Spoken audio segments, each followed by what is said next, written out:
Margaret Holloway n'a pas émis un son quand son poing a heurté sa mâchoire. Elle a encaissé le coup de bout, les deux pieds plantés dans la terre de la rue principale de Harlan Creek, et elle n'est pas tombée, n'a pas lâché le panier de pain, n'a pas émis le moindre son. Elle s'est redressée. Un petit pain avait roulé dans la poussière. Il a laissé pencher, l'a ramassé et l'a remis avec les autres. Lily, âgée de 9 ans, a saisi la main libre de sa mère et l'a tenue avec ses deux mains. Pearl, 6 ans, a pressé son visage contre le bras de sa mère et n'a rien dit. Pearl ne disait plus jamais rien. 40 personnes regardaient depuis les portes et les trottoirs en bois, et aucune d'entre elles n'a bougé. Si vous voulez savoir ce qu'un éleveur discret a fait en voyant cette scène, abonnez-vous à cette chaîne. Suivez l'histoire de Maggie jusqu'au bout et laissez un commentaire pour nous dire de quelle ville vous nous regardez. Je veux voir jusqu'où cette histoire a voyagé. Le panier de pain contenait 12 petites pains ce matin-là. Maggie les avait comptés 2 fois. Elle comptait toujours tout 2 fois maintenant. Roy était parti depuis 26 mois. Et pendant ces 26 mois, elle avait appris à tout compter. Les pièces de monnaie, les kilomètres, les jours avant le prochain paiement, le nombre de fois où Lily s'endormait en pleurant, le nombre de fois où Pearl fixait simplement le plafond de cette manière terrible et silencieuse qui lui était propre, comme si le monde était devenu muet et qu'elle ne voyait aucune raison de le contredire. 12 petits pains, 2 miches, un plat de pain de maïs, mardi matin. Le mardi après-midi, il restait 11 petites pains. Une mèche avait été vendue et Maggie Holloway marchait dans la rue principale de Harlan Creek avec une échymose violette s'étalant sur sa mâchoire gauche et 2 petites filles serrées contre ses flancs comme si elles essayaient de la maintenir entière par leur seule proximité. Son nom était Declan Voss. Elle ne l'avait pas provoqué. Elle ne l'avait pas regardé, ne lui avait pas parlé, ne s'était pas mise sur son chemin. Elle se dirigeait vers la cuisine de l'hôtel, le panier au bras, la main de Pearl dans la sienne, Lily bavardant à propos d'un chat qu'elle avait vu derrière l'écurie. Declan Voss se tenait devant la banque de son père avec 2 amis, et elle l'avait entendu dire quelque chose, et elle avait continué à marcher parce qu'elle avait appris, comme toutes les femmes de Harlan Creek finissaient par l'apprendre, que répondre à Declan Voss était la deuxième erreur. La première était d'exister près de lui, tout simplement. Ne pas répondre s'est avéré être aussi une erreur. « Je te parle », a-t-il dit. Elle a continué à marcher. « Hé !» sa voix s'est élevée. « Hé, la grande, j'ai dit que je te parle. » Elle s'est arrêtée. Non pas parce qu'elle le voulait, mais parce que Lily s'était raidie et que Pearl s'était pressée contre sa hanche, et dans la demi-seconde qu'elle a eue pour calculer. S'arrêter semblait être la version de la situation qui se terminerait le plus vite. Elle s'est retournée. Monsieur Voss, il avait 27 ans, mince, bien habillé, souriant de la manière dont sourient les hommes à qui personne n'a jamais dit non, avec le pouvoir de le faire respecter. « Où allez-vous? »« À la cuisine de l'hôtel. Une livraison régulière. » Il a regardé le panier. Puis il l'a regardée, elle, d'un regard qui la jaugeait et la méprisait dans le même mouvement. « C'est vous la veuve qui fait le pain pour eux maintenant, Holloway? »« Oui, monsieur. J'ai entendu dire que vous veniez du Wyoming. J'ai entendu dire que votre mari s'est fait tuer. Il est mort dans un accident. » Bien sûr, il a penché la tête. « Vous avez 2 filles avec vous. » C'est exact. Elle a gardé une voix neutre. « Maintenant, si vous voulez bien m'excuser, j'ai une livraison à faire. Vous serez excusé quand je le dirai. » Les doigts de Pearl se sont resserrés. Maggie a serré en retour une fois, lentement et délibérément, de la manière dont on réprime une respiration retenue. « Monsieur Voss, dit-elle, je ne veux pas de problème. Alors vous auriez dû y penser avant de vous installer dans cette ville sans demander la permission. » Il s'est approché. « Mon père est propriétaire du bâtiment que votre logeur loue. Vous le saviez? » Je ne le savais pas. Eh bien, il a tendu la main et a fait basculer le panier d'un doigt. Juste assez. Un petit pain est tombé dans la poussière. Il l'a regardé tomber, maladroite. Maggie a regardé le petit pain. Elle a regardé Declan. Elle a regardé les 2 hommes derrière lui qui observaient avec l'attention confortable de gens regardant un spectacle. Elle a regardé la rue. La douzaine de personnes qui avaient ralenti s'étaient arrêtées ou retournées, observant depuis les portes et les trottoirs. Aucune d'entre elles n'a bougé. Elle s'est penchée pour ramasser le petit pain. Son poing l'a surprise en se relevant. Le coup a atterri sur sa mâchoire gauche, faisant basculer sa tête sur le côté, une lumière blanche inondant sa vision pendant une seconde entière. La douleur a fleuri, brûlante, de sa pommette à son oreille. Elle a planté ses pieds au sol, elle n'est pas tombée, elle s'est redressée, elle a remis le petit pain dans le panier avec des mains fermes. Elle pouvait sentir Lily à côté d'elle, complètement silencieuse pour la première fois de la matinée. Elle pouvait sentir le visage de Pearl toujours pressé contre son bras. Declan a fléchi la main. « Ne t'en vas pas quand je te parle », a-t-il dit comme s'il expliquait quelque chose de raisonnable. Une petite leçon. Ne l'oublie pas. Il s'est retourné et est rentré dans la banque. Ses amis l'ont suivi. La porte s'est refermée. La rue a recommencé à respirer. Maggie a regardé les gens qui observaient. Une femme sur le trottoir a détourné le regard. Un homme qui chargeait une charrette a trouvé quelque chose d'urgent à étudier sur sa roue. Deux femmes en chapeau se sont retournées l'une vers l'autre, comme si un interrupteur avait été actionné. « Maman », a dit Lily. « Je vais bien », a dit Maggie. « Allons, nous sommes en retard. » Elles ont marché. Pearl n'a pas dit un mot. Pearl ne disait plus jamais de mots. Caleb n'avait pas prévu d'être en ville ce mardi. Il avait 14 choses à régler au ranch et une section de la clôture Est qui avait été négligée pendant 2 semaines. Mais Walt Briggs lui avait dit au petit déjeuner que les pièces de harnais commandées 6 semaines plus tôt étaient enfin arrivées au magasin d'aliments. Et si Caleb n'y allait pas, Walt irait lui-même en voiture. Et Walt avait des opinions bien arrêtées sur le fait d'aller en ville en voiture le mardi, qu'il n'expliquait pas et que Caleb ne demandait pas. Alors Caleb y est allé à cheval. Il attachait son cheval devant le magasin d'aliments quand le son était parvenu. Sec, plat, intime, le son de quelque chose qui arrive à une personne plutôt qu'à proximité d'elle. Il s'est retourné. Il a vu la femme se redresser. Il a vu le panier. Il a vu l'homme rentrer dans la banque. Il a vu la petite fille se tenir figée, les poings sur les côtés, et la plus petite, le visage enfoui dans le bras de sa mère. Et il a vu la rue, toute la rue qui regardait immobile, sans rien faire du tout. Il est resté là un moment. Il est entré dans le magasin d'aliments, a récupéré ses pièces, a payé en espèces, a tout sorti et l'a attaché à une sacoche de sel. Il l'a fait lentement parce qu'il se forçait à réfléchir et la réflexion exigeait l'immobilité. Et l'immobilité était la seule chose qui l'empêchait de marcher directement dans la banque de Harlan Voss et de tirer Declan par le col à travers la vitrine. Il était toujours debout, la main sur la sacoche de sel, quand la femme est revenue dans la rue. Le panier vide maintenant. Ses filles toujours à ses côtés, la même formation serrée. Elle se tenait très droite, trop droite. La droiture d'une femme qui a décidé que sa colonne vertébrale est la seule chose qu'elle contrôle encore complètement. Alors elle la tiendra exactement droite, peu importe ce que le monde fait du reste d'elle. L'Ecchymose était passée du rouge au violet pendant son séjour à l'hôtel. Caleb avait enterré une femme. Il savait à quoi ressemblaient certaines choses sur le visage d'une femme. Le visage de cette femme portait le deuil, profond et installé depuis longtemps. Mais sous ce que-là se trouvait quelque chose de plus dur, quelque chose de froid et de contenu qui manquait de place. Elle était furieuse, et elle n'avait nulle part où mettre sa fureur.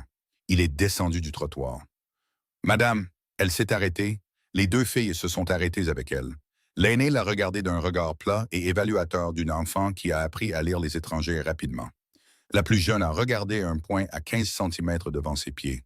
« Je n'ai pas besoin d'aide, » a dit la femme. « Je n'en ai pas offert. » Il a gardé ses distances, son chapeau dans les 2 mains. « J'ai vu ce qui s'est passé. Je veux que vous le sachiez. » Alors vous avez vu la même chose que tout le monde. Sa voix était égale, prudente, dépouillée de toute douceur. Et vous avez fait la même chose que tout le monde. Alors je ne sais pas ce que vous attendez que je vous dise. Je n'attends rien. Il a soutenu son regard. Je n'ai pas bougé quand j'aurais dû. Je ne vais pas vous dire que c'était bien. Ça ne l'était pas. Elle l'a fixé. Quelque chose a changé très légèrement dans son expression. De la manière dont la glace se modifie lorsque la température change d'un seul degré. « Nous sommes en retard », a-t-elle dit. « Oui, madame. » Il a reculé. « Le ranch de Caleb est à 3 miles au nord, si vous avez besoin de quoi que ce soit. » « Je n'en aurai pas besoin. »« Probablement pas. » Il a mis son chapeau. « Je suis désolé pour ce qui vous est arrivé aujourd'hui, madame Holloway. » Elle a dit « Margaret Holloway. » Une pause. « Maggie. » Elle a marché. Les filles ont marché avec elle. Caleb est resté dans la rue et les a regardés partir. Et il a pensé à ce petit pain. La façon dont elle l'avait ramassé et remise en place sans hésiter, sans regarder Declan, sans reconnaître de manière visible que quelque chose venait de lui être pris. Il a pensé au compte. 12 petites pains. Il ne savait pas comment il savait qu'elle les avait comptés, mais il le savait. Il est rentré chez lui. Il n'a pas bien dormi. Walt Briggs était sur le porche avant l'aube avec sa pipe, son café et l'expression particulière qu'il arborait quand il avait déjà décidé que quelque chose était le problème de Caleb à régler. La veuve, a dit Walt avant que Caleb n'atteigne la dernière marche. Je sais. Declan Voss l'a frappé dans la rue devant ses 2 filles et la moitié de la ville. J'étais au magasin d'aliments. Je l'ai vu. Walt s'est tourné lentement pour le regarder. Tu l'as vu? Je l'ai vu et je n'ai pas bougé assez vite. Caleb a versé son café. Je lui ai parlé après. Qu'est-ce qu'elle a dit? Qu'elle n'avait pas besoin d'aide. Femme intelligente. Walt a tapé sa pipe sur la rampe. Caleb, le père de Declan, détient 3 traites sur cette propriété. Tu sais ce qui va mal tourner si tu commences quelque chose avec cette famille? Je sais exactement ce qui va mal tourner. Ta ligne d'approvisionnement, ton accès aux enchères, les salaires divers de tes hommes si Voss décide de faire un exemple. Walt, je le dis parce que tu le sais déjà et que tu vas y aller quand même, et je veux qu'il soit consigné que je l'ai dit clairement. Walt l'a regardé. Elle a 2 petites filles et personne dans ce territoire. Tu es le seul éleveur à 40 miles à la ronde que Voss n'a pas encore sous sa coupe. Si tu t'en mêles, tu perds ça. Caleb a bu son café. Le ciel devenait rose au-dessus de la crête est. Il l'a frappé, a dit Caleb, devant ses enfants, devant 40 personnes. Et chacune de ces personnes a regardé dans une autre direction. Je sais. Elle m'a dit qu'elle n'avait pas besoin d'aide, Walt. Elle l'a dit comme si elle l'avait dit toute sa vie, comme si elle le disait depuis si longtemps qu'elle ne s'attendait plus à ce que quelqu'un la contredise. Walt est resté silencieux un moment. Il a fumé. Il a regardé la crête. « Quel est ton plan? » a-t-il finalement dit. « Je retourne en ville aujourd'hui. Je vais avoir une conversation avec Webb pour déposer une plainte. Webb est à la solde de Voss. Je sais, mais le papier compte plus tard, même quand il ne compte pas maintenant. Il a posé sa tasse, et je veux qu'elle soit dans cette pièce quand ça arrivera. Pas moi le faisant pour elle, elle le faisant elle-même, avec moi derrière elle. » Walt l'a regardé longuement, puis il a dit, « Cette plus jeune fille, celle qui ne parle pas, quel âge a-t-elle? » 6 ans. Walt a hoché la tête une fois, lentement. « D'accord, alors, a-t-il dit, ne te fais pas tuer. » Maggie était dans le hall de l'hôtel quand Harlan Voss l'a trouvée. Elle avait livré le pain, encaissé le paiement et traversait le hall en direction de la sortie quand il est descendu de l'escalier. 61 ans, cheveux argentés, costume repassé comme une déclaration. La ville portait le nom de sa famille sur un panneau à l'extrémité nord de la route principale. Il n'avait jamais laissé personne oublier pourquoi. Madame Holloway, il s'est arrêté au bas de l'escalier. Un mot. Elle s'est arrêtée, elle n'a rien dit. J'ai entendu parler du désagrément d'hier. Il a croisé les mains derrière son dos. Mon fils a un tempérament vif, il ne gère pas toujours bien la frustration. Il m'a frappé au visage, a dit Maggie, devant mes enfants, avec son poing. Quelque chose a vacillé dans les yeux de Voss. Très peu de gens le nommaient aussi directement. Vous êtes nouvelle à Harlan Creek. 8 semaines. Peut-être ne comprenez-vous pas encore comment les choses fonctionnent ici. Je commence à très bien comprendre. Elle a gardé les mains le long du corps. Y a-t-il quelque chose que vous voulez de moi, Monsieur Voss? Il l'a étudié un moment avec le regard patient et calculateur d'un homme décidant de la force requise pour un clou particulier. J'aimerais que vous considériez si insister sur cette affaire serait productif pour vous et vos filles. Voilà. Me menacez-vous? A-t-elle dit. Je vous offre une perspective. Il a souri. Le sourire s'est arrêté à ses dents. Vous avez bâti une belle petite affaire ici. L'hôtel dit du bien de votre pain. Il serait dommage que les circonstances changent. Maggie a regardé cet homme, son costume, son immobilité et sa menace déguisée en conseil. Elle a pensé à la main de Pearl sur sa joue ce matin-là. Elle a pensé aux jointures de Lily devenant blanches sur le chemin du retour. « Monsieur Voss, a-t-elle dit, mes filles ont vu un homme adulte frapper leur mère au visage hier, et elles ont vu une rue pleine de gens regarder dans une autre direction. Il ne me reste pas grand-chose que j'ai peur de perdre. Vous devriez le savoir avant de finir votre phrase. Elle est sortie. Ses jambes tremblaient quand elle a atteint le trottoir. Elle a appuyé son dos contre le mur du bâtiment, a croisé les bras, a respiré, a compté 12 petits pains. Compté 2 fois. Ne laissez rien perturber le compte. Ça va? Caleb était à 2 pieds de là, appuyé contre le mur, l'observant avec l'immobilité prudente d'un homme qui a décidé de ne pas approcher avant d'y être invité. « Vous attendiez ici? » a-t-elle dit. « J'avais affaire à l'intérieur. » Il a fait une pause, a décidé de ne pas l'amener. Voss était dans le hall. « Je sais, il a une voix qui porte. » Ses yeux se sont posés sur sa mâchoire, puis sont revenus. Il vous a menacé. Il a offert une perspective. Quelque chose a changé dans l'expression de Caleb. Pas de la colère. Plus calme que la colère. Plus posé. Qu'allez-vous faire? Je vais récupérer mes figues à 3 heures, préparer le souper et recommencer la pâte à 4 heures du matin, comme toujours. Et la menace? La menace deviendra quelque chose ou elle ne le deviendra pas. Elle l'a regardé droit dans les yeux. Monsieur, je ne peux pas être la raison pour laquelle Harlan Voss décide de ruiner votre ranch. J'ai 2 petites filles et personne ici. Et si je deviens votre problème à résoudre, j'aurai tout aggravé pour nous tous. C'est juste, a-t-il dit. Ça l'est. C'est aussi ne pas voir l'ensemble de la situation. Alors, quel est-il? Il a tourné son chapeau dans ses mains, une lente rotation. L'ensemble de la situation, c'est que vos filles ont vu cela se produire. Elles ont vu la rue ne rien faire. Et en ce moment, je suis aussi l'homme qu'elles ont vu ne rien faire. Il l'a regardé. Je ne veux pas être cet homme. Maggie l'a étudié.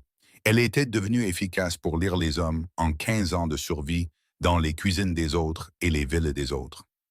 Cet homme ne jouait pas la comédie. Il disait quelque chose de désagréable parce qu'il le croyait, non pas parce qu'il voulait quelque chose d'elle en retour. C'était différent de presque tous les hommes qu'elle avait rencontrés depuis la mort de Roy. Caleb, a-t-elle dit, la première fois qu'elle utilisait son nom. Il l'a regardé. Si j'entre dans ce bureau du Marshal, j'y entre moi-même. Je dis les mots moi-même. Je signe le papier moi-même. Elle a soutenu son regard. Vous vous tenez près de la porte. Oui, madame. Et si Webb ne veut pas l'enregistrer, il l'enregistrera. Comment le savez-vous? Parce que je me tiendrai près de la porte. Il a mis son chapeau. Prêt quand vous le serez. Ils ont marché ensemble jusqu'au bureau du Marshal. La rue les a regardés partir. À la fenêtre de la banque, Harlan Voss se tenait les mains croisées dans le dos et les regardait, et l'expression sur son visage était celle d'un homme qui a sous-estimé la météo. Maggie s'est assise en face du Marshal Webb, qui n'osait pas la regarder dans les yeux, et elle lui a tout raconté. De manière plate, simple, sans fioriture. L'heure, le lieu, les témoins, le coup, les mots que Declan a utilisés avant et après. Quand elle a fini, Webb avait rempli une page entière d'une écriture serrée, et le silence dans la pièce était le silence particulier d'un homme qui sait qu'il est observé par quelqu'un qui ne bluffe pas. « Je vais avoir besoin de votre signature », a dit Webb. Elle a signé, puis elle a dit « Je veux une copie ». « Madame Holloway, ce n'est pas la procédure standard. »« Madame, a-t-elle dit, et je la prendrai maintenant, parce que si ce papier disparaît de votre bureau, la copie dans ma poche ne disparaîtra pas. » Webb a regardé Caleb près de la porte. Caleb n'a rien dit. Il n'en avait pas besoin. Webb a fait la copie. Pearl était assise sur la dernière marche de l'école à 3 heures, les mains sur les genoux, regardant la route. Quand elle a vu sa mère arriver, elle s'est levée et a marché vers elle, d'un pas assuré et sans hâte.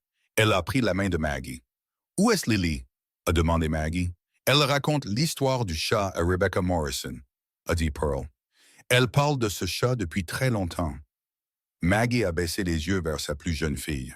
Pearl regardait Latimos de la même manière qu'elle regardait tout, silencieuse, complète et ne manquant rien.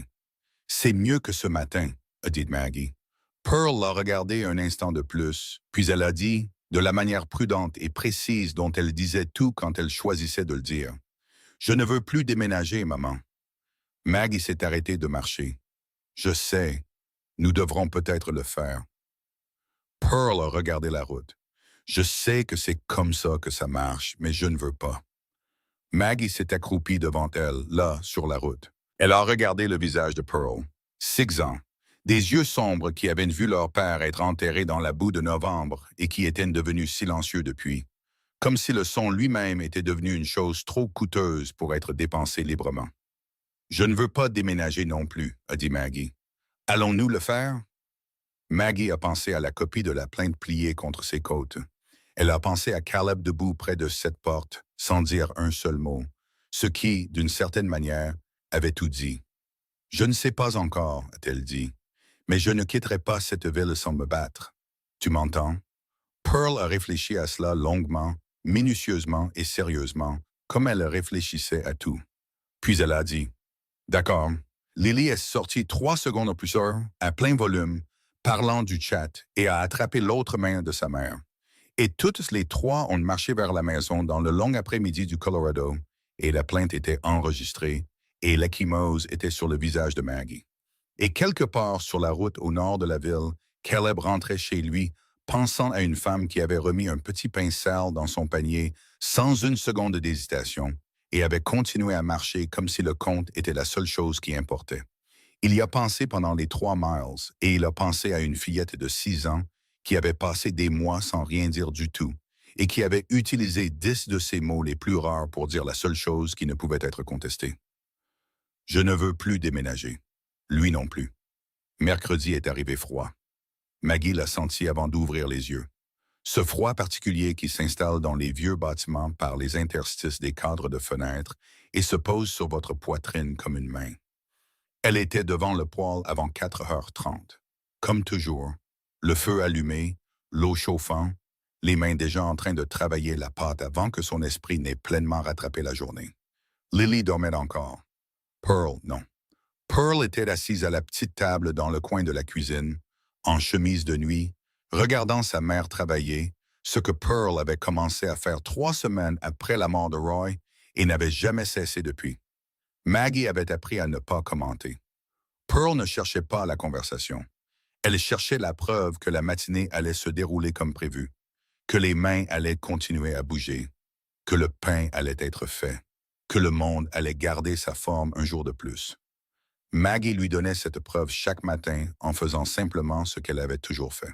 « Bien dormi? » a dit Maggie, sans se détourner de la pâte. « Un peu, » a dit Pearl. C'était plus que d'habitude. Maggie a gardé une voix facile. « Faim? » « Pas encore. » Elles sont restées comme ça un moment, le feu crépitant, la pâte cédant sous les mains de Maggie, le son de la respiration de Lily depuis l'autre pièce, doux et régulier. Dehors, Arlen Creek était encore sombre et silencieux. Et pendant 20 minutes, le monde était assez petit pour être gérable. Puis quelqu'un a frappé à la porte. Pas la porte d'entrée, la porte de côté, celle qui donnait sur la ruelle derrière la pension. Celle que Maggie utilisait pour les livraisons de provisions. 3 coups rapides, bas et délibérés. Le coup de quelqu'un qui ne voulait pas être entendu de la rue. Pearl a regardé sa mère. Maggie s'est essuyé les mains sur son tablier et est allée à la porte. Elle n'a pas ouvert sans demander. « Qui est-ce là? »« Agnes Calloway. » Une pause. Je suis dans la chambre au bout du couloir. Nous nous sommes croisés dans le corridor. Maggie se souvenait d'elle. Une petite femme, la quarantaine, de passage en route pour ailleurs et en route depuis 6 semaines.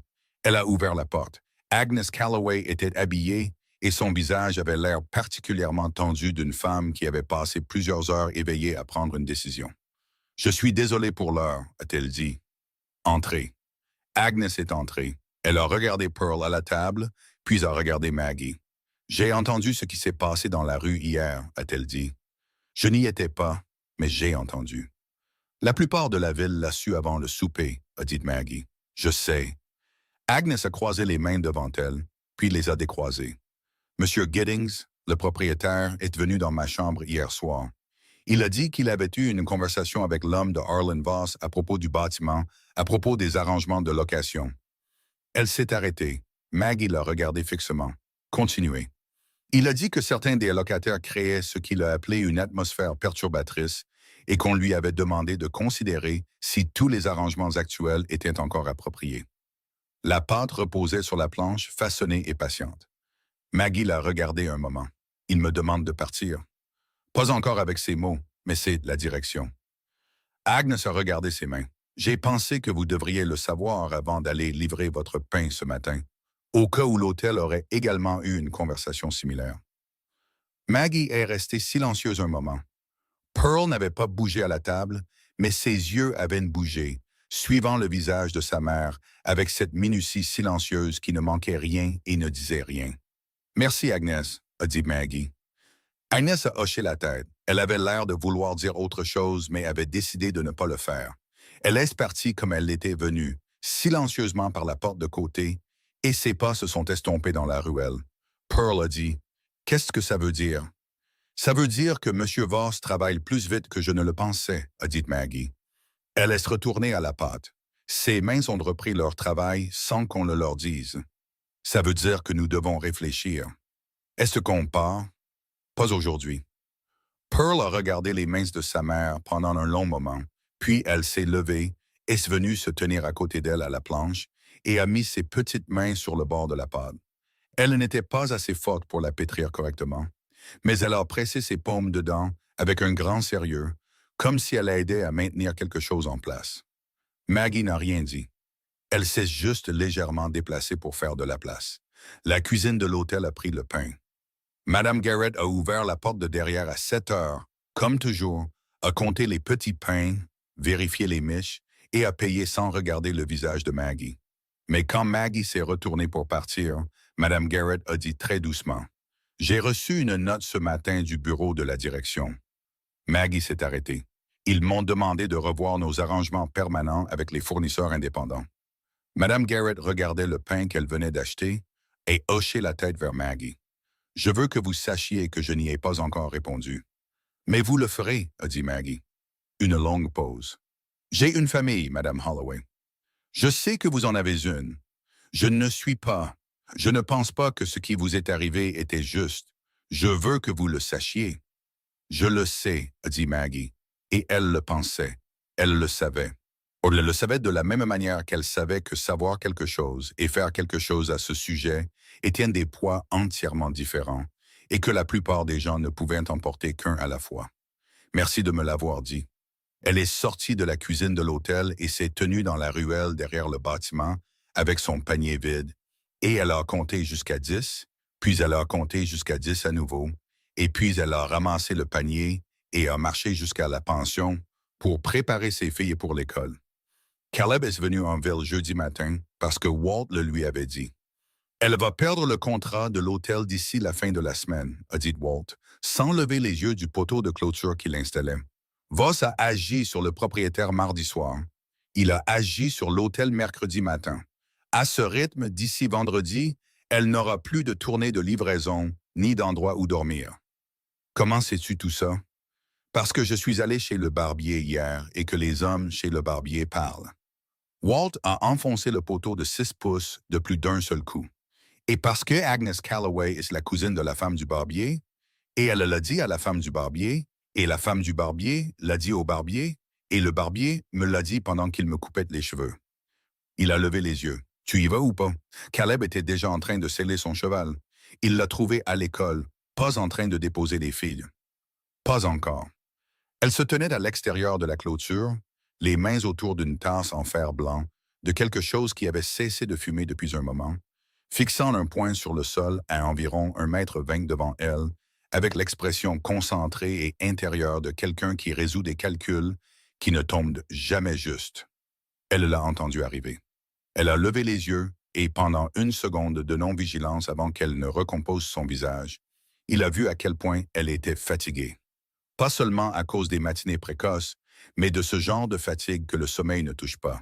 « Caleb, » a-t-elle dit. « Maggie. » Il est descendu de cheval, a attaché le cheval au poteau de la clôture et s'est tenu en face d'elle. « À quel point est-ce grave? » Elle a presque souri. « Presque. Vous avez entendu? » Walt avait entendu. Walt entend tout. Giddings ne m'a pas encore demandé de partir. Pas officiellement. Elle a baissé les yeux sur la tasse. Mais l'homme de Voss est venu 2 fois et l'hôtel a envoyé une note à Madame Garrett sur la révision des arrangements avec les fournisseurs. Elle a fait une pause. Elle n'a pas encore annulé, mais elle le fera. Elle a des enfants. Et la plainte? Webb a fait quelque chose? Webb a signifié à Declan un avis de plainte déposé hier après-midi. Elle l'a regardé. Declan l'a jeté par terre dans le saloon devant 12 témoins, selon Agnes.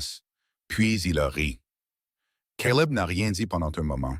Il a regardé le bâtiment de l'école, les fenêtres, l'ombre des enfants bougeant derrière les vitres.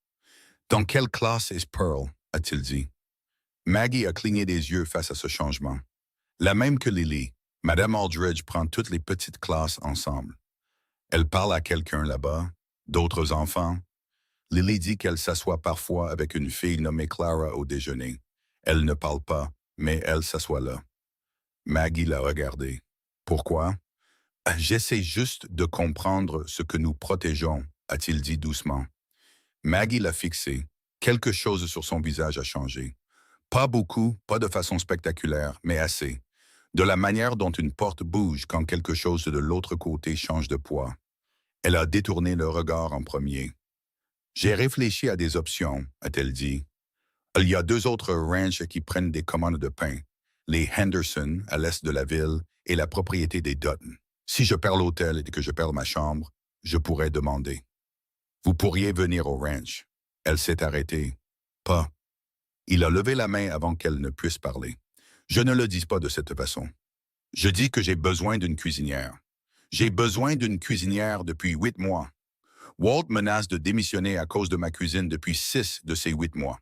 J'ai 4 hommes qui mangent comme des chevaux et je leur ai donné du porc salé et des haricots brûlés et ils sont tous dangereusement proches de la mutinerie. Il a fait une pause. Ce serait un travail, un salaire, une chambre pour vous et les filles. Le dortoir près de la cuisine est séparé, privé.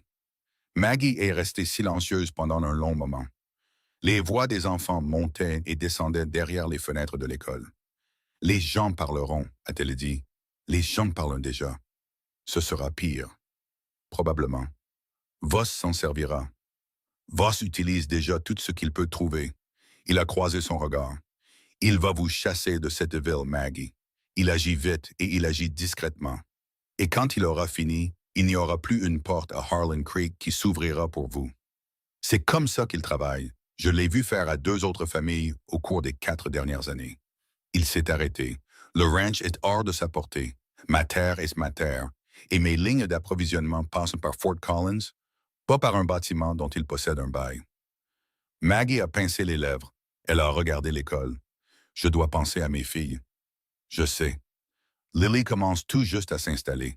Elle a une amie, Rebecca Morrison. La première vraie amie qu'elle s'est faite depuis qu'elle a arrêté.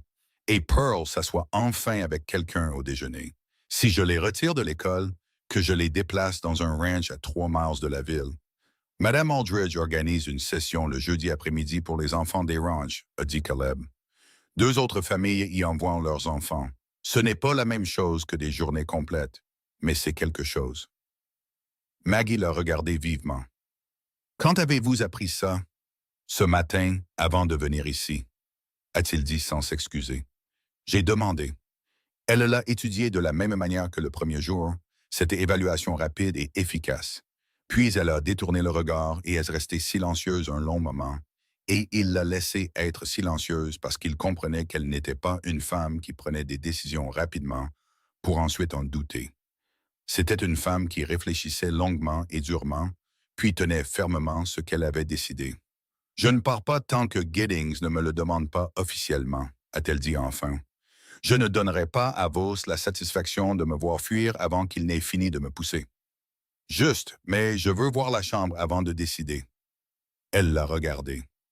Et je veux que Lily la voie aussi. Si Lily dit non, c'est non. Et Pearl? Maggie a de nouveau presque souri. Et cette fois, le sourire est allé un peu plus loin. Pearl dira ce que Pearl dira quand Pearl le dira. J'ai appris à ne pas bousculer ce calendrier. La porte de l'école s'est ouverte et les enfants ont commencé à sortir, ce qui signifiait que Mme Aldridge les avait laissés sortir plus tôt pour la pause de midi. Lily a franchi la porte en parlant avant même d'avoir les 2 pieds sur la marche, la tête tournée vers Rebecca Morrison, gesticulant des 2 mains à propos de quelque chose qui nécessitait apparemment beaucoup de gestes. Pearl est sortie 2 pas derrière elle, calme et posée, et ses yeux ont immédiatement trouvé sa mère. Puis, ils ont trouvé Caleb. Pearl s'est arrêtée de marcher. Elle l'a regardé de la même manière qu'elle regardait tout, lentement, complètement et sans se presser. Il est resté immobile et l'a laissé regarder. Pearl, a dit Maggie, c'est monsieur. Il a un ranch au nord de la ville. Pearl l'a regardé un instant de plus, puis elle a dit, vous étiez au magasin d'aliments. Il a gardé une voix égale. C'est exact, je vous ai vu quand nous sommes évossés. Elle a regardé ses mains puis son visage. Vous avez regardé. Il n'y avait aucune accusation dans sa voix. Elle avait 6 ans et elle énonçait simplement un fait et attendait de voir ce qu'il en ferait. C'est vrai, a-t-il dit. J'aurais dû bouger plus vite. Pearl a réfléchi à cela. Maman dit que quand une personne fait une mauvaise chose, le sait et le dit clairement, c'est mieux que la plupart des gens. Votre maman a raison. Pearl a hoché la tête une fois, lentement, comme un juge acceptant un point de droit. Puis elle s'est dirigée vers sa mère et lui a pris la main. Et elle n'a rien dit d'autre, mais elle ne s'est pas non plus éloignée. Et Caleb a compris que cela signifiait quelque chose. Lily est arrivée environ 10 secondes plus tard à toute vitesse. « Maman, Rebecca Morrison dit qu'il y a un chien derrière l'écurie qui a eu des chiots, 5 d'entre eux. Et Madame Morrison dit que Rebecca peut aller voir, mais seulement avec un adulte. Et est-ce qu'on peut? » Elle s'est arrêtée brusquement, remarquant la présence de Caleb avec la soudaine recalibration d'une enfant qui a appris à lire rapidement les nouveaux adultes. « Bonjour Lily, c'est monsieur, » a dit Maggie. Lily l'a regardé droit dans les yeux, les mains sur les hanches, dans la posture d'une fillette de 9 ans qui s'est nommée responsable principale de la sécurité de sa famille. « Êtes-vous l'éleveur qui est allé au bureau du Marshal avec maman? »« C'est moi. Walt Briggs travaille pour vous. » « C'est exact. Walt Briggs achète du pain pour maman le vendredi. Il demande toujours le pain de maïs. » Elle a penché la tête. Il lui tire son chapeau. Certains hommes ne le font pas. « Walt a des manières quand c'est important, » a dit Caleb. Lily l'a considéré un long moment avec un grand sérieux. Puis elle a dit, « Les chiots sont derrière l'écurie. » Et s'est tournée vers sa mère. « On peut aller voir avant de rentrer? »« 5 minutes, » a dit Maggie. Lily a attrapé la main libre de Pearl et a tiré. Et Pearl a suivi non pas en courant, mais de son plein gré. Et pendant un instant, en les regardant disparaître au coin du bâtiment, Maggie est restée très immobile avec la tasse en fer blanc vide dans ses mains et n'a rien dit. « Elle va s'en sortir, » a dit Caleb doucement. Il n'était pas sûr de laquelle il parlait. « Elles vont toutes les deux s'en sortir, » a dit Maggie d'une voix qui lui disait qu'elle le disait tous les jours, qu'elle y croit ou non, parce que le dire faisait partie de ce qui le rendait vrai. Ce n'est pas négociable. Giddings a frappé à la porte de Maggie le vendredi matin à 6h15, avant même que la pâte ne soit façonnée. C'était un petit homme aux épaules étroites, avec l'air de quelqu'un qui avait été mal à l'aise toute sa vie et qui s'en était accommodé. Il tenait son chapeau dans ses mains et n'osait pas tout à fait la regarder dans les yeux. Et il a dit ce qu'il avait à dire d'une voix basse et pleine d'excuses, qu'elle lui a au moins accordé le crédit de réussir à garder stable. « Je vais avoir besoin de la chambre d'ici la fin de la semaine prochaine, Madame Holloway. Je suis désolé. Vous avez été une excellente locataire. » Il a fait une pause. « Je suis vraiment désolé. »« Je sais que vous l'êtes, Monsieur Giddings, » a-t-elle dit. Elle a regardé la porte ouverte, sa voix égale, ses mains immobiles le long de son corps. « Je serai parti d'ici jeudi. » Il a hoché la tête, regardant toujours son chapeau. Il s'est retourné pour partir. Puis il s'est arrêté. « Pour ce que ça vaut, » a-t-il dit très doucement au cadre de la porte. « Ce qui vous est arrivé dans cette rue n'était pas juste. Ce qui se passe maintenant n'est pas juste non plus. Je veux que vous sachiez que je le sais. »« Je sais que vous le savez, » a dit Maggie. Il est parti. Elle a fermé la porte. Elle est restée dans la petite cuisine avec la pâte non façonnée sur la planche et le feu allumé et Pearl endormie dans l'autre pièce. Et elle a posé ses 2 mains à plat sur la table et elle a respiré une fois, puis une autre, de la manière dont on respire quand on décide si le sol va tenir. Puis elle a façonné le pain. Elle a fait 12 petites pains et 2 miches et un plat de pain de maïs qu'elle n'aurait plus de cuisine pour vendre d'ici jeudi. Et elle les a tous faits exactement comme il fallait. Et elle les a comptés 2 fois. Vendredi après-midi, elle a envoyé Lily avec une note à Walt Briggs lors de sa tournée de pain hebdomadaire.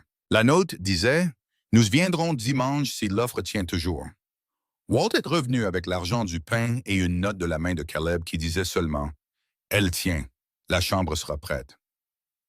Pearl était assise à la table quand Maggie l'a lu. Elle n'a pas demandé ce que disait la note. Elle a regardé le visage de sa mère et ce qu'elle y a vu était apparemment suffisant, car elle a ramassé la cuillère qu'elle tournait dans ses mains et a recommencé à remuer les haricots, stable, silencieuse et présente, comme Pearl l'était toujours quand elle avait pris sa propre décision sur quelque chose et avait fini de délibérer. Maggie a plié la note et l'a mise dans la poche de son tablier à côté de la copie de la plainte. 2 morceaux de papier, tous deux gagnés à la dure. Dehors, Arlen Creek vaquait à ses occupations dans la lumière de fin d'après-midi du vendredi. Et dans la banque de la rue principale, Harlan Voss examinait son grand livre et faisait ses calculs. Et dans le saloon, 2 portes plus loin, Declan Voss était assis avec ses amis et riait de quelque chose. Et dans la cour de l'école, Rebecca Morrison disait à Lily Holloway qu'elle espérait qu'elle n'allait nulle part de sitôt. Et Lily a dit qu'elle n'allait nulle part. Elle allait juste dans un ranch à 3 miles au nord, ce qui était pratiquement la même chose. Et Pearl, assise à côté de sa sœur sur la clôture de l'école, ne disait rien du tout. Mais elle écoutait et elle était toujours là. Elles sont parties le dimanche matin avant que la ville ne soit complètement réveillée. Maggie avait fait ses bagages la veille, de la même manière qu'elle les faisait toujours. 2 robes roulées serrées, des tabliers pliés à plat, les affaires des filles regroupées dans le sac en toile de jute qu'elle utilisait comme sac de voyage depuis le Wyoming. Elle ne possédait pas grand-chose. 15 ans de déménagement entre les cuisines des autres l'avaient guérie de l'habitude d'accumuler des choses lourdes à porter. Ce qu'elle possédait était utile ou avait disparu, et la plupart de ce qui était utile tenait dans un sac et une boîte à pain. La boîte à pain fut la dernière chose qu'elle sortit. Lily était sur le perron avec son cartable sur les 2 épaules, prête à 6 minutes en avance, ce qui n'était pas du tout le genre de Lily, et disait à Maggie tout ce que Lily ressentait à l'idée de partir. Pearl se tenait à côté d'elle dans son manteau, tenant le cordon bleu qu'elles utilisaient pour ses cheveux. Parce que Maggie n'avait pas eu le temps de les lui attacher, elle le tendit quand Maggie franchit la porte, sans un mot, patiente. Maggie posa la boîte à pain et attacha les cheveux de Pearl sur le perron de la pension dans le calme du petit matin, et elle ne se permit pas de regarder la porte derrière elle. Caleb attendait à la lisière de la ville avec le chariot, Walt à côté de lui sur le siège. Walt descendit quand il les vit arriver et prit la boîte à pain des mains de Maggie sans demander et la chargea dans la caisse du chariot avec la manipulation soigneuse d'un homme qui comprenait que la boîte à pain d'une femme n'était pas un bagage. « Bonjour », dit Walt à Maggie. « Bonjour, Walt. » Il regarda les filles. Lily le regarda en retour avec le regard direct et mesuré qu'elle adressait à tous les nouveaux venus. Pearl regarda le cheval du chariot. « C'est Bucket », dit Walt à Pearl, en désignant le cheval. « C'est moi qui l'ai nommé. Il n'a d'opinion sur rien et il n'a jamais été surpris par un bruit fort. Un animal fiable. » Pearl regarda Bucket un long moment, puis elle dit « Pourquoi Bucket? » « Parce que quand je l'ai eu, il buvait toujours dans le seau d'eau au lieu de l'abreuvoir, comme si l'abreuvoir n'existait même pas. » Walt se gratta la nuque. « Une habitude tenace, je l'ai respectée. » Pearl regarda de nouveau Bucket, quelque chose changeant très légèrement dans son expression. Elle ne sourit pas, mais les traits de son visage changeaient d'une manière qui s'en approchait. Lily était déjà montée dans la caisse du chariot et s'arrangeait parmi les sacs avec l'efficacité possessive d'un enfant revendiquant un territoire. Caleb aida Maggie à monter sur le siège sans un mot, et ils quittèrent Harlan Creek dans la pâle lumière du petit matin, et Maggie ne regarda pas non plus en arrière. Le ranch était à 3 miles de route plate et une longue montée. Et au moment où ils passaient en la montée et que la maison principale apparut en contrebas, le soleil était complètement levé. Lily avait posé 4 questions à Walt sur le cheval, et Pearl avait écouté les 4 réponses sans y contribuer, ce qui pour Pearl était une forme de participation. Maggie regarda la maison. Ce n'était pas une belle maison. C'était une maison de travail, en bois, longue et basse, avec un poche qui courait sur toute la longueur de la façade et une cuisine ajoutée à l'arrière, légèrement plus récente que le reste de la structure. Il y avait une grange, un plus petit bâtiment annexe et une ligne de clôture qui s'étendait vers l'est aussi loin qu'elle pouvait voir. Cela ressemblait à un endroit où un vrai travail se faisait. C'est ce qu'elle remarqua en premier, et cela apaisa quelque chose dans sa poitrine qu'elle ne savait pas être agitée. La cuisine est à l'arrière, dit Caleb. La chambre à côté de la cuisine a sa propre porte vers l'extérieur. J'ai mis un loquet dessus jeudi. Elle le regarda. À l'intérieur, dit-il. Pour qu'elle se verrouille de votre côté. Elle hocha la tête une fois et regarda de nouveau la maison. Les 4 ouvrières du ranch sortirent sur le porche quand le chariot s'arrêta, avec la curiosité hésitante d'hommes à qui on a dit que de la visite arrivait et qui ne sont pas tout à fait sûrs de comment arranger leur visage à ce sujet. Ils s'appelaient Tom, Jesse, Frank et un très grand jeune homme nommé Cord, qui avait l'air d'avoir environ 19 ans et l'expression particulière de quelqu'un essayant très fort de paraître comme s'il ne s'était pas posé de questions à ce sujet toute la matinée. Maggie descendit du chariot sans attendre qu'on l'aide et les regarda tous les 4 d'un œil égal. « Je suis Madame Holloway, dit-elle. Je préparerai vos repas. J'ai 2 filles. Quiconque leur parlera d'une manière qui ne me plaît pas devra me répondre à moi, pas à Monsieur Roughton. » Elle fit une pause. « À quelle heure venez-vous pour le petit déjeuner? » Un temps de silence. Puis Tom dit, « 5h30, madame. »« 5h30, donc, dit Maggie, et elle prit son sac et entra dans la cuisine pour voir avec quoi elle devait travailler. Walt regarda Caleb. Caleb regarda Walt. Cord dit très doucement, « Elle est toujours comme ça? »« Je ne sais pas encore, dit Walt, mais je suis optimiste. » La cuisine avait un bon poêle, une boîte à bois pleine, un garde-manger suffisamment approvisionné, sinon généreusement, et un plan de travail à la bonne hauteur, ce qui était plus rare que ça n'aurait dû l'être. Maggie parcourut le garde-manger avec l'attention systématique d'une femme cataloguant un nouvel espace de travail, notant ce qui était là, ce qui manquait, ce qui devait être utilisé en premier avant que ça ne tourne. Lily se tenait dans l'embrasure de la porte, observant.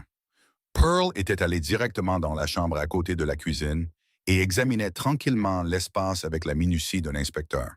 « Il y a une fenêtre !» cria Pearl. « C'est une bonne fenêtre ?» cria Maggie en retour. Une pause. Elle fait face à l'est. C'est le meilleur genre. Une autre pause. Il y a un crochet au mur pour un manteau. Encore mieux, dit Lily. Maman, il y a toute une étagère de farine. Je la vois. C'est beaucoup de farine. C'est un homme qui n'a pas eu de pain correct depuis 8 mois. Maggie déplaça un sac de semoule de maïs à l'avant de l'étagère. On peut travailler avec ça. Caleb apparut dans l'embrasure de la porte de la cuisine. Il s'appuya contre le cadre, les bras croisés, et la regarda évaluer son garde-manger. Quel est le verdict? Vous n'avez plus de porc salé et quoi que vous pensiez faire avec ces haricots doit cesser immédiatement. Elle se retourna. Mais il y a assez ici pour travailler. Avez-vous un compte au magasin d'aliments? J'utilise celui de Millbrook, à 12 miles à l'est. Voss n'a de bail sur rien à Millbrook. Bien, j'aurai besoin d'une liste complète de provisions d'ici demain matin. Je demanderai à Walt de la rédiger. Demandez à Walt d'écrire ce qu'il sait. J'ajouterai le reste. Elle le regarda directement. Vos hommes mangent bien ou ils ne travaillent pas bien. Ce n'est pas de la générosité, c'est de la gestion. Caleb la regarda un moment, quelque chose dans son expression qui n'était pas tout à fait un sourire, mais qui était dans le même voisinage. « Oui, madame, dit-il, et il retourna dehors.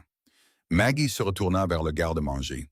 Elle s'accorda exactement 10 secondes pour rester là, respirer et sentir quelque chose qu'elle n'avait pas ressenti depuis longtemps. Une cuisine qui était la sienne, ou presque, un poêle qui fonctionnait, une fenêtre orientée à l'est, un crochet au mur. Puis elle se mit au travail. Dès le lundi, le rythme s'était établi, comme les rythmes le font dans les maisons de travail, tranquillement et par répétition. Maggie levait à 4h30, le feu allumé, la pâte commencée, le café prêt avant que les hommes n'arrivent à 5h30. Les hommes mangeaient sans qu'on le leur demande 2 fois. Walt a mangé 3 portions de pain de maïs le premier matin et n'a rien dit, ce que Maggie a compris comme le plus grand éloge possible.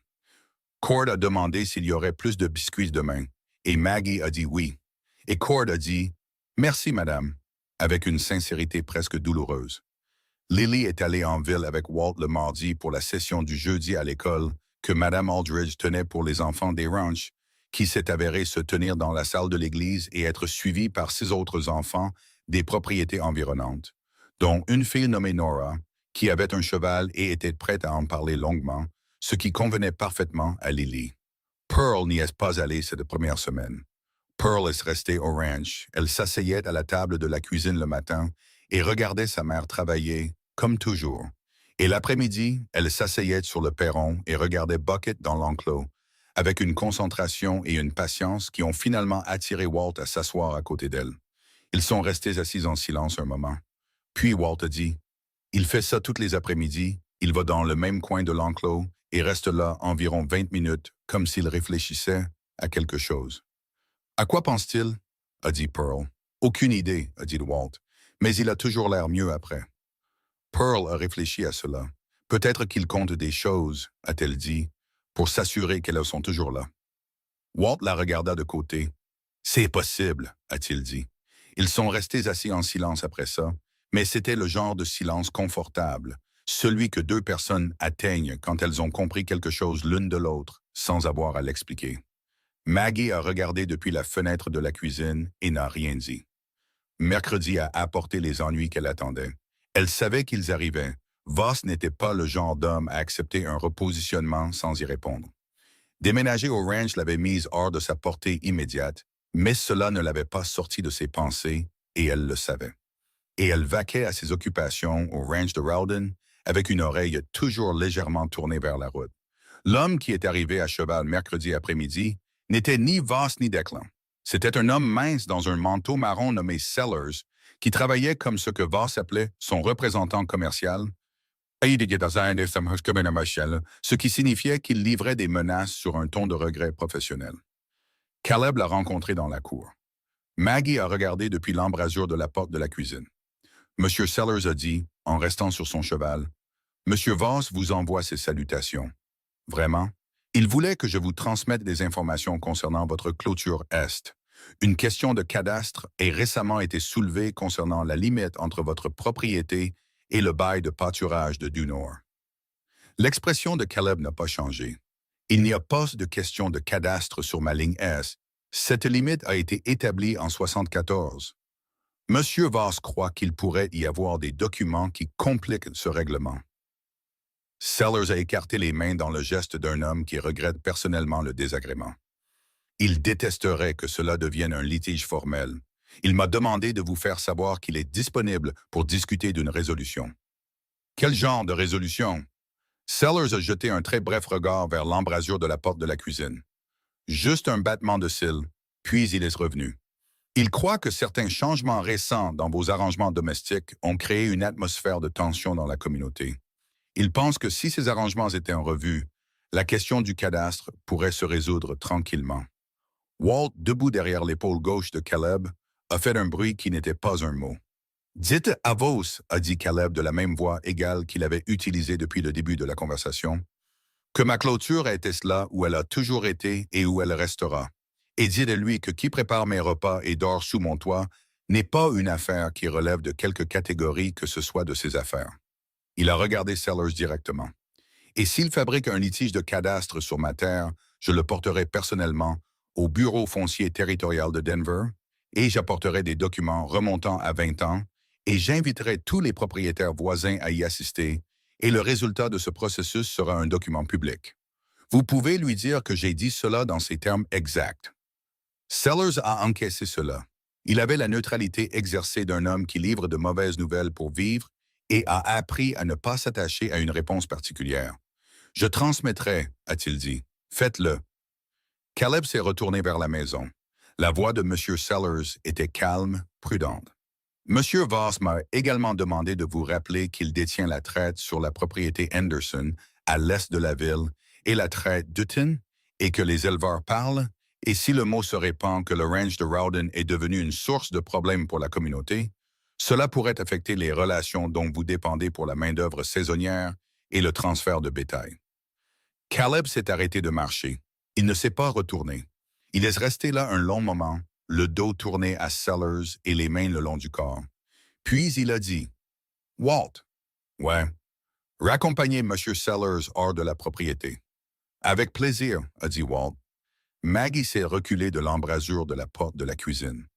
Elle est allée au poêle et a mis la bouilloire à chauffer parce que ses mains avaient besoin de quelque chose à faire. Pearl était à la table. Elle avait tout entendu par la porte ouverte et elle était assise très immobile, les mains croisées sur ses genoux, regardant la table. « Maman, a dit Pearl. « Je sais, a dit Maggie. Il va continuer.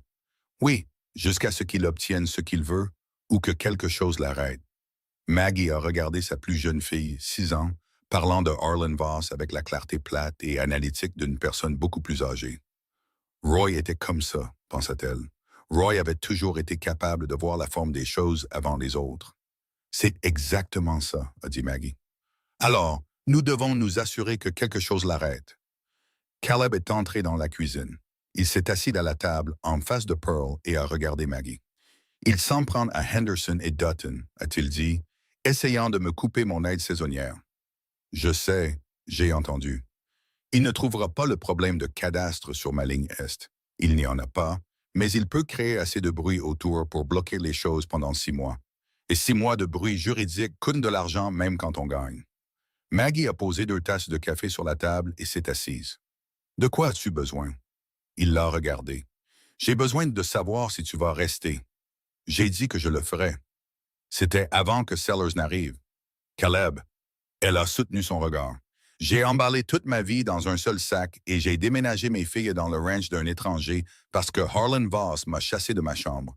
Si je fuis chaque fois qu'il me pousse, je fuirai jusqu'à ce que je n'aie plus de territoire.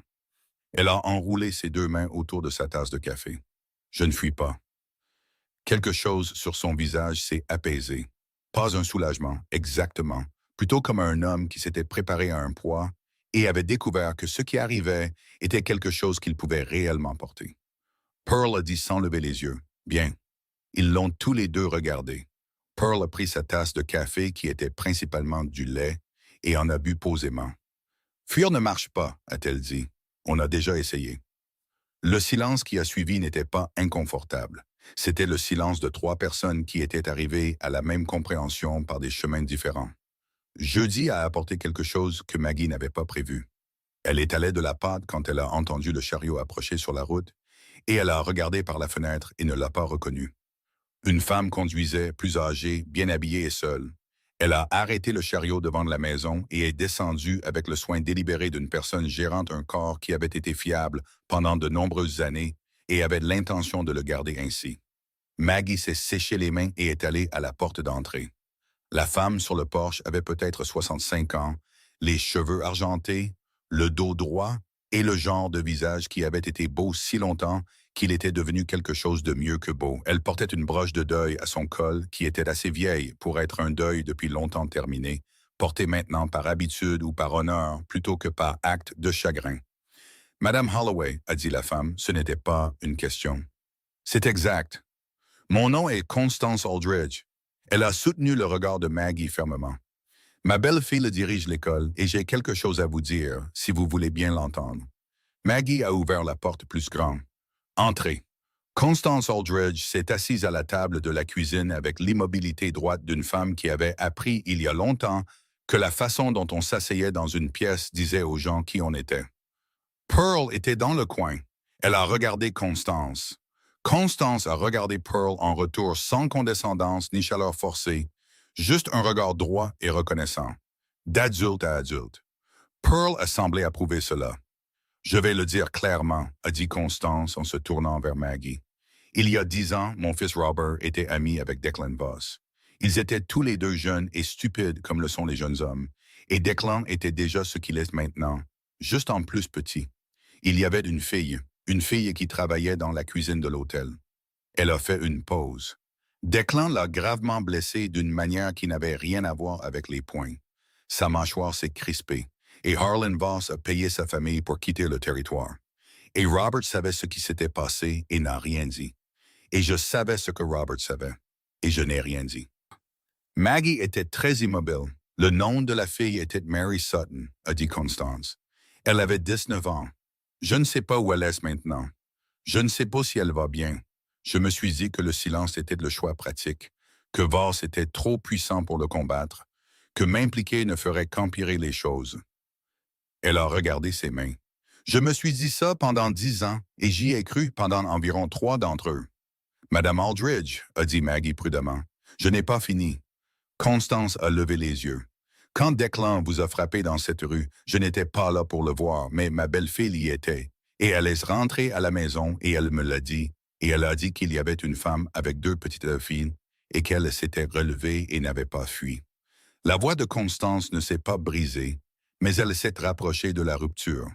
Et j'ai pensé à Mary Sutton, et j'ai pensé à 10 ans de silence pratique, et j'ai décidé que j'en avais fini. La cuisine était très silencieuse. Quelque part dehors, Bucket bougeait dans l'enclos. Qu'offrez-vous? A dit Maggie, non pas froidement, mais directement. Harlan Voss essaie d'acquérir les droits d'eau sur le ruisseau qui traverse la section nord de cette propriété depuis 2 ans, a dit Constance. Mon mari possédait une créance antérieure sur ces droits que Voss essaie d'acheter ou de contester depuis la mort de Gerald. J'ai fait traîner les choses. Elle a croisé le regard de Maggie. Je vais cesser de faire traîner.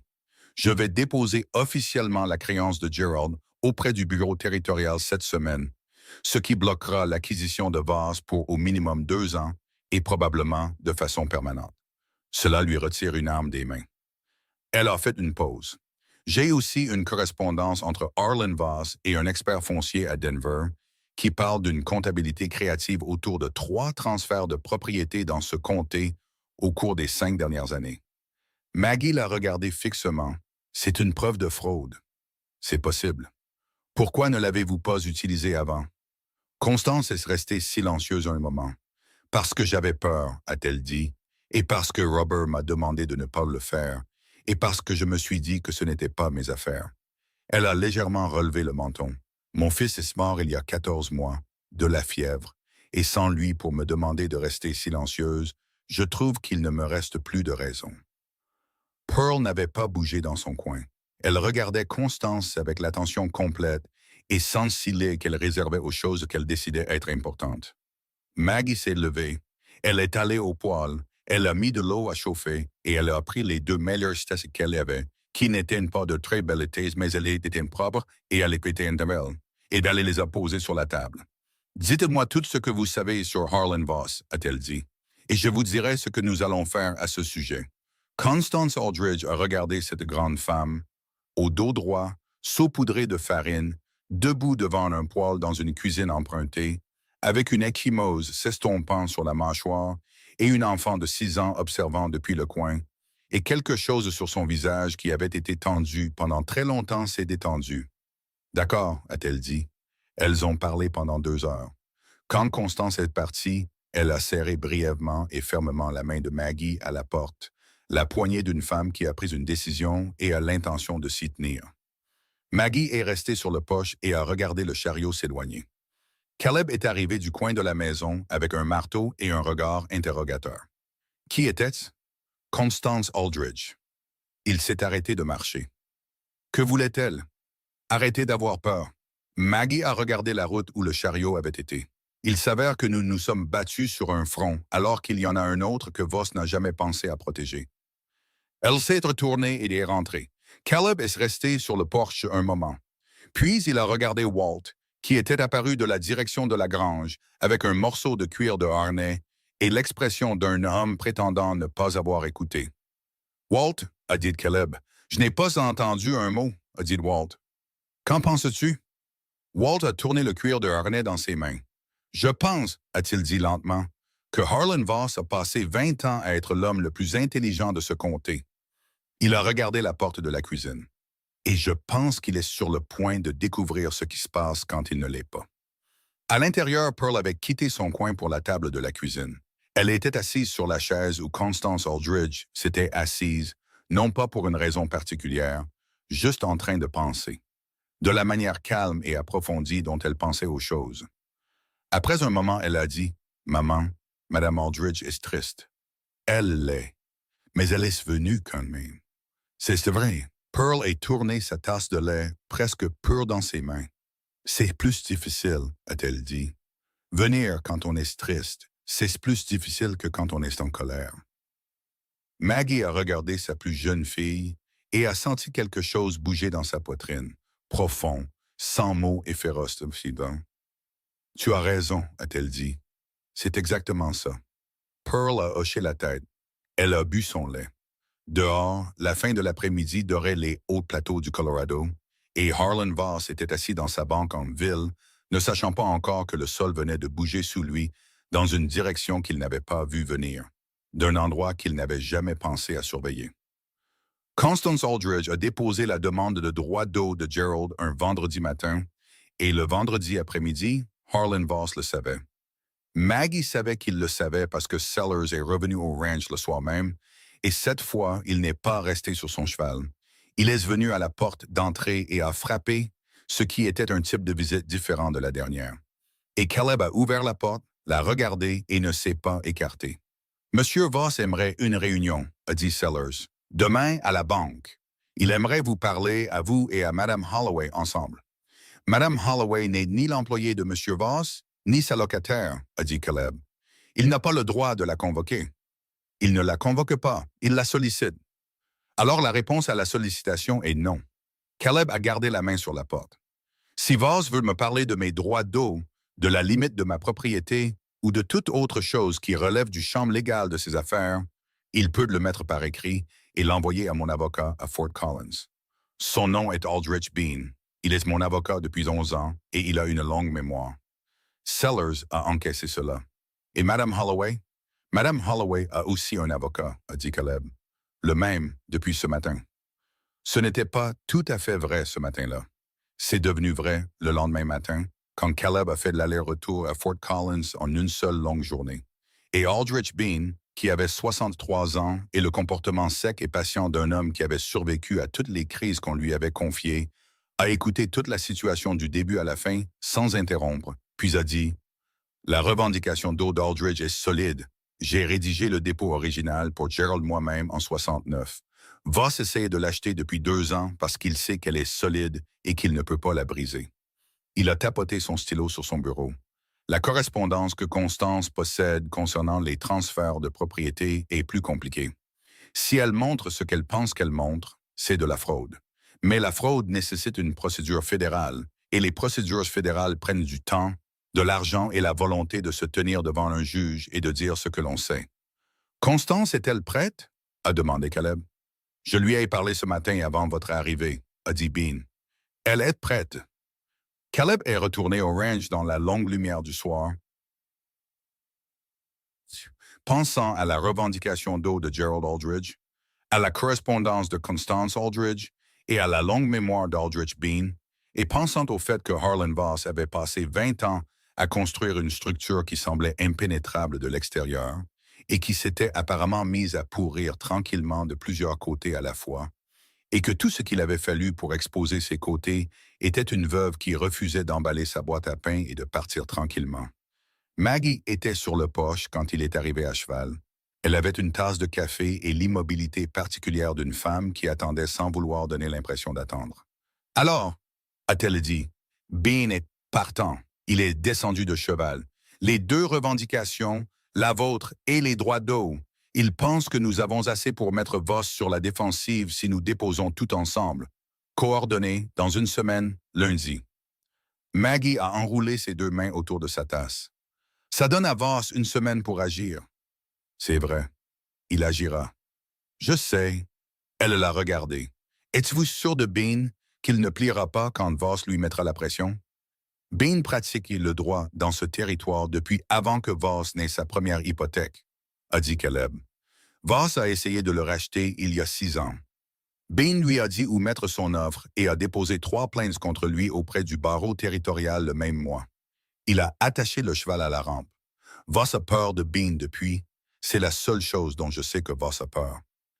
Maggie est restée silencieuse un moment, puis elle a dit « Pearl a parlé à Cord aujourd'hui. » Il s'est arrêté.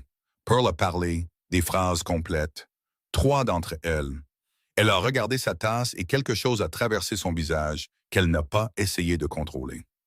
Il réparait la porte de l'enclos et elle est sortie et a regardé un moment, puis elle lui a demandé s'il savait pourquoi le loquet n'arrêtait pas de glisser et il a dit non. Et elle a dit qu'elle pensait que c'était parce que le poteau était planté de travers et que le poids ne se répartissait pas correctement. Une pause. Elle avait raison. Il l'a réparé. Caleb s'est resté là dans la lumière du soir et n'a rien dit parce qu'il n'y avait rien à dire et il a compris cela. « Roy faisait ça, » a dit Maggie. Réparer les choses en les regardant longtemps d'abord, avant de toucher quoi que ce soit. Il disait que le problème vous dit toujours ce dont il a besoin si vous lui donnez assez de silence. Elle s'est arrêtée. Pearl le suivait dans la cour quand elle était petite, avant. Elle s'est à nouveau arrêtée. J'avais oublié ça jusqu'à aujourd'hui. Elle laisse rentrer avant qu'il ne puisse répondre. Ce qu'il a compris n'était pas un manque de volonté de continuer, mais un excès de celle-ci, la retraite particulière d'une personne qui a dit quelque chose de vrai et a besoin d'un moment seul avec la vérité avant qu'elle ne devienne autre chose. Il est resté sur le porche un moment de plus. Le soir devenait violet sur la crête ouest. À l'intérieur, il pouvait entendre la voix de Lily, rapide et emphatique à propos de quelque chose, et le registre plus bas de la réponse de Pearl, qui était un son qu'il n'avait pas entendu auparavant, et qui s'est installé en lui quelque part de silencieux, et y est resté. Voss a agi mardi. Maggie était en ville. Elle était allée avec Walt au magasin d'aliments de Millbrook pour les provisions. C'était la première fois qu'elle allait dans une ville depuis son déménagement au ranch, et elle avait sa liste et son esprit sur la liste. Et elle se tenait au comptoir, passant en revue les quantités avec le commerçant de Millbrook, quand elle a entendu des bottes sur le trottoir en bois derrière elle et s'est retournée. Ce n'était pas Declan. C'étaient 3 hommes qu'elle ne reconnaissait pas, des ouvrières de ranch d'après leurs vêtements, et ils n'étaient pas de Millbrook. Ils se sont positionnés dans l'embrasure de la porte avec le blocage délibérément désinvolte d'hommes à qui on a dit d'être présents plutôt que de faire quoi que ce soit de spécifique, ce qui était sa propre sorte de menace. La menace du potentiel, de l'option, de rappeler à quelqu'un que des options existaient. Walt était au chariot. Maggie était seule dans le magasin. Le commerçant, dont le nom était Griggs, a regardé les hommes, a regardé Maggie, a regardé son comptoir et y a trouvé quelque chose d'extrêmement important à étudier.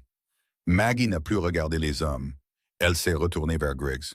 50 livres de farine, a-t-elle dit de la même voix qu'elle aurait utilisée si l'embrasure de la porte était vide.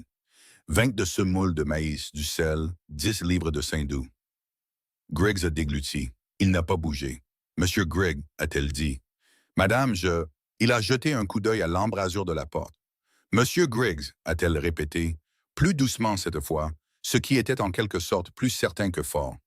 Ces hommes se tiennent dans une embrasure de porte. Ils n'ont rien touché, rien dit, ni rien fait qui donnerait à quiconque une raison légale de se plaindre. Ils se tiennent simplement là. Elle a soutenu son regard. Et vous allez remplir ma commande comme vous l'avez fait chaque semaine depuis 3 semaines parce que je suis une cliente qui paye et que vous êtes un commerçant, et c'est ainsi que le commerce fonctionne. Elle a posé sa liste sur le comptoir et l'a aplatie avec la paume de sa main. 50 livres de farine. Griggs a regardé sa liste. Il a regardé l'embrasure de la porte. Il l'a regardé à nouveau et ce qu'il y a vu a dû résoudre quelque chose pour lui, car il s'est retourné et a commencé à tirer des sacs. Les hommes dans l'embrasure de la porte n'ont pas bougé. Maggie ne les a pas regardés pendant que Griggs remplissait la commande. Elle ne les a pas regardés quand elle a compté le paiement. Elle ne les a pas regardés quand elle a pris les 2 premiers sacs et les a portés devant eux à travers l'embrasure de la porte, assez près pour que l'un d'eux doive s'écarter ou être bousculé. Il s'est écarté. Elle a porté les sacs au chariot. Elle est retournée chercher le reste. Walt est venu l'aider au 2e voyage, ayant compris la situation depuis le chariot sans qu'on le lui dise. Et tous les deux ont chargé les provisions dans le même silence méthodique qu'ils utilisaient toujours. Et Maggie est montée sur le siège et ils sont partis de Millbrook sans se presser. 3 miles plus loin sur la route, Walt a dit « Ça va? » « Oui. »« Tu es sûr, Walt? » Elle a gardé les yeux sur la route. « Demande-moi encore et je te répondrai différemment. » Walt est resté silencieux. Puis il a dit « Voss a envoyé ses hommes. Je sais. Ils testent ce que tu feras quand Caleb ne sera pas là. Je le sais aussi. Qu'est-ce qu'on dit à Caleb? La vérité, a-t-elle dit. Toute la vérité. Parce que nous n'allons pas commencer à gérer ce qu'il sait pour protéger ses sentiments. C'est comme ça que les gens finissent par prendre des décisions sans assez d'informations. Elle a fait une pause. Roy faisait ça. Il décidait de ne pas me dire des choses parce qu'il pensait que je m'inquiéterais. Et puis les choses qu'il ne me disait pas sont devenues les choses pour lesquelles je ne pouvais pas me préparer. Elle a regardé la route. J'en ai fini avec ça.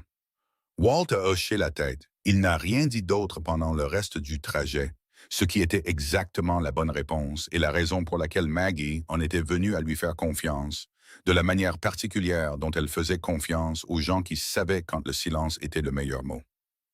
La réponse de Caleb à l'histoire des hommes dans l'embrasure de la porte fut de s'asseoir à la table de la cuisine pendant un long moment sans parler.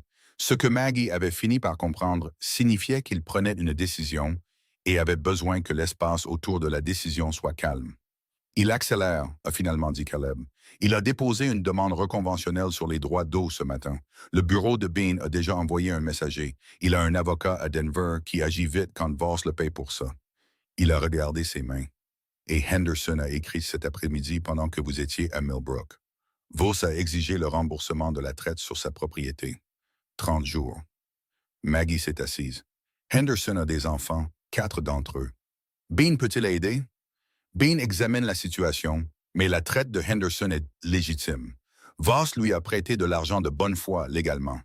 L'exiger en avance est agressif, mais ce n'est pas illégal. Il a fait une pause. Henderson sait pourquoi ça arrive. Il me l'a dit directement. Il a dit « Je sais que c'est à cause de vous et de la veuve, et je ne vous en veux pas, et je ne peux pas non plus perdre ma terre. » Maggie a regardé la table. Elle a pensé à cette phrase, à la forme particulière d'un homme qui n'est ni un lâche ni un méchant, et qui a simplement 4 enfants et 30 jours et aucune bonne option.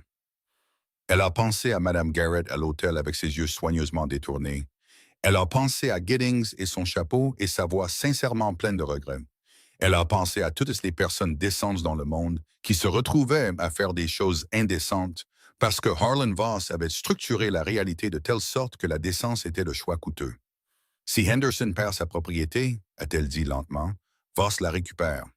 Oui, et si la traite de Dutton est exigée ensuite, Voss la récupère probablement. Donc, il ne s'agissait jamais seulement de moi. Maggie a dit, agir contre moi était une excuse, un levier, une raison de commencer à exiger des traites qu'il voulait exiger depuis des années. Elle a regardé Caleb. Nous ne nous battons pas seulement pour nous-mêmes. Si nous nous arrangeons ou si je pars, ces traites seront quand même exigées.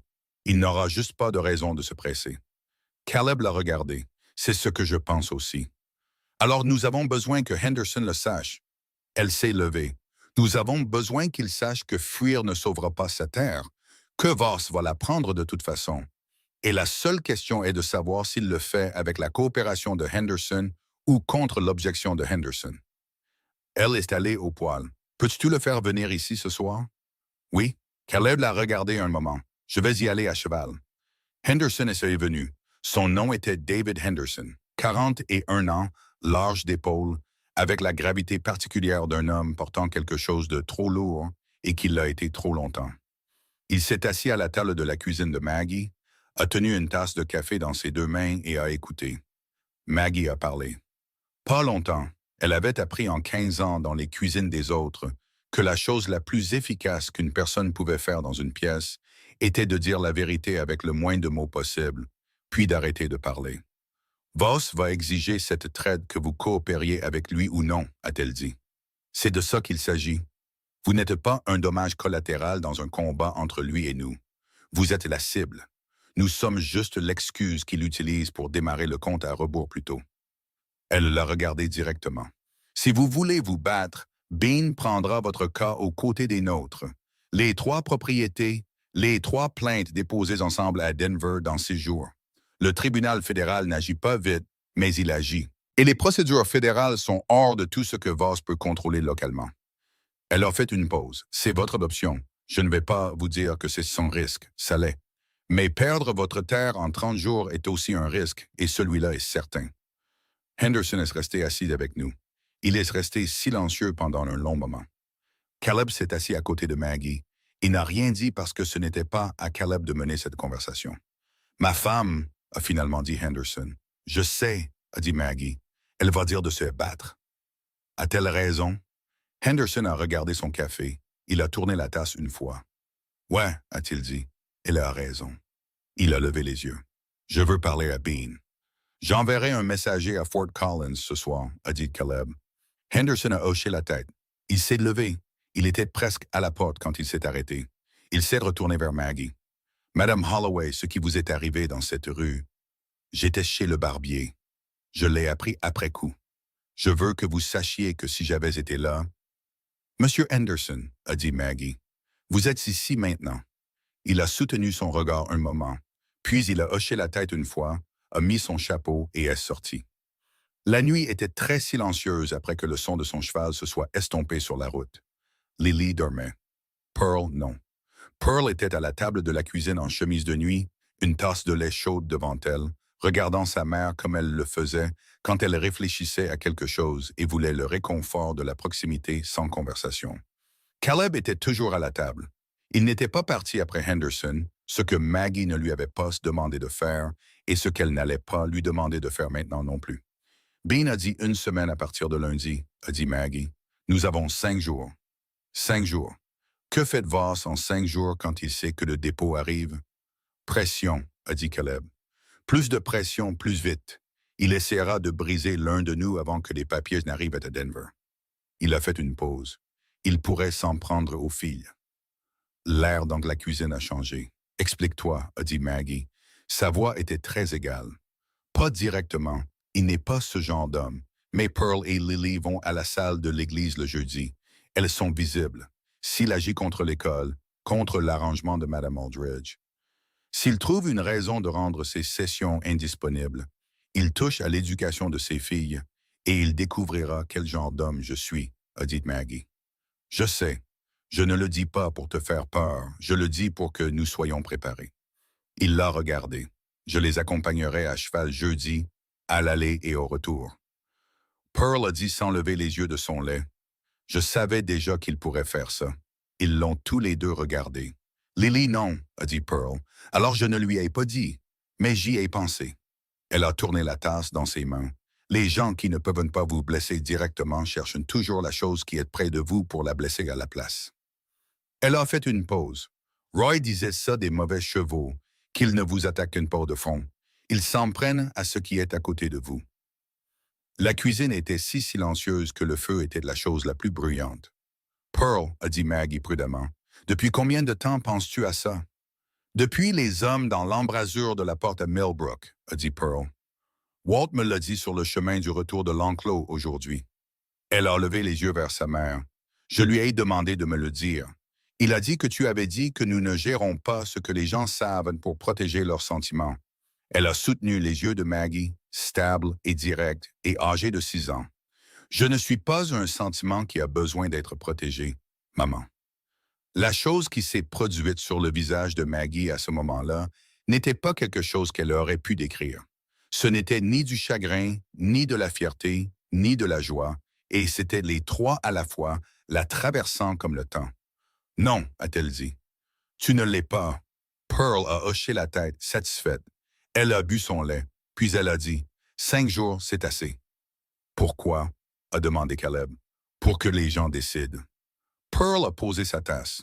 Madame Aldridge a décidé, Monsieur Henderson a décidé. Ce soir, quand les choses vont assez mal, assez vite, les gens décident plus vite. Elle a regardé Caleb. Qui d'autre dans ce comté a une traite détenue par Voss? Caleb l'a fixé un moment. Puis il a dit très prudemment, comme s'il parlait à quelqu'un qui l'avait complètement surpris. 7 propriétés que je connais. Est-ce que ces gens savent ce que vous savez? Que Voss va exiger ses traites de toute façon? Que se battre ensemble est la seule solution? Pas tous. Alors c'est à ça que servent les 5 jours, a dit Pearl. Elle s'est levée, a pris sa tasse, l'a portée au lavabo avec une grande composure. Bonne nuit, a-t-elle dit, et elle est allée se coucher. Maggie et Caleb sont restés assis à la table de la cuisine dans le silence que Pearl avait laissé derrière elle. Après un long moment, Caleb a dit « Elle a 6 ans. »« Je sais, » a dit Maggie. « D'où lui vient? » « Roy, » a dit simplement Maggie. « Elle est toute Roy. » Elle l'a dit sans chagrin, ce qui lui a coûté quelque chose, et Caleb a entendu le coup et n'a pas insisté. 5 jours, a-t-il dit. 5 jours. Maggie s'est levée, elle a pris les 2 tasses et les a portées au lavabo. J'ai besoin d'écrire 4 lettres ce soir. J'ai besoin que tu me dises quels sont les 4 éleveurs les plus susceptibles d'écouter. Elle l'a regardé par-dessus son épaule. Et j'ai besoin que tu fasses livrer ces lettres par Walt avant l'aube, parce que Voss va commencer à passer des appels demain, et je veux arriver la première. Caleb s'est levé.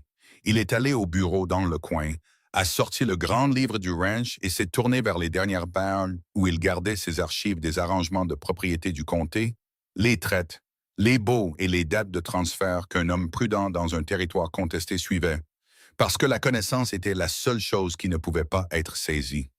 Il l'a étalé sur la table. Maggie a tiré une chaise à côté de lui et a débouché l'encre. Ils ont travaillé jusqu'à minuit. Dehors, la nuit du Colorado était profonde, froide et pleine d'étoiles. Et Arlen Voss dormait dans sa belle maison à l'extrémité de la rue principale de Harlan Creek, dormant avec la confiance solide d'un homme qui n'a jamais rien perdu de ce qu'il avait décidé de prendre. Il ne savait rien des lettres écrites à 3 miles au nord. Il ne savait rien du grand livre ouvert sur la table de la cuisine, ni de la femme à côté, avec de la farine encore sur ses poignets de la cuisson du matin, écrivant d'une main claire et ferme à 7 personnes qui avaient eu peur dans la même direction pendant trop longtemps. Il ne savait rien des 5 jours de Pearl. Il allait le savoir. Walt est parti à cheval avant l'aube avec 4 lettres et est revenu à midi avec 4 réponses. Toutes les 4 disaient oui. Maggie façonnait le pain de midi quand il a franchi la porte de la cuisine et a posé les notes pliées sur la table à côté d'elle sans un mot. Elle les a regardées. Elle l'a regardé. Il a hoché la tête une fois, le petit signe de tête économique d'un homme livrant la meilleure nouvelle possible avec le moins de gestes possible. Et il se retournait dehors. Elle a pressé ses mains dans la pâte et a respiré. 4 lettres, 4 réponses. 4 éleveurs qui avaient gardé leur peur pour eux pendant des années et qui attendaient apparemment que quelqu'un la rende collective. Elle a pensé à ce que Pearl avait dit. Quand les choses vont assez mal, assez vite, les gens décident plus vite. Elle avait eu raison. 600, et elle avait eu exactement raison. Caleb est entré de la grange une heure plus tard, a lu les notes et est allé directement au bureau pour écrire à Bean à Fort Collins. La date de dépôt a été avancée de lundi à vendredi. Bean, qui pratiquait le droit depuis assez longtemps pour comprendre que l'élan était sa propre forme de preuve, est accepté sans discuter. Le jeudi matin, Arlen Voss savait que quelque chose se passait. Il ne savait pas quoi exactement, ce qui était pire pour lui que de savoir. Sellers est venu à cheval 2 fois en une journée, et les 2 fois Caleb l'a rencontré dans la cour, et les 2 fois la conversation a été brève, et le résultat a été le même. Tout ce que Voss voulait communiquer pouvait être mis par écrit et envoyé au bureau de Bean. Sellers est retourné en ville les 2 fois avec l'expression particulière d'un homme livrant un message qu'il sait déjà ne sera pas bien reçu. Jeudi après-midi, Maggie est allée à cheval avec Caleb à la salle de l'église pour la session scolaire. Elle n'avait pas prévu de venir.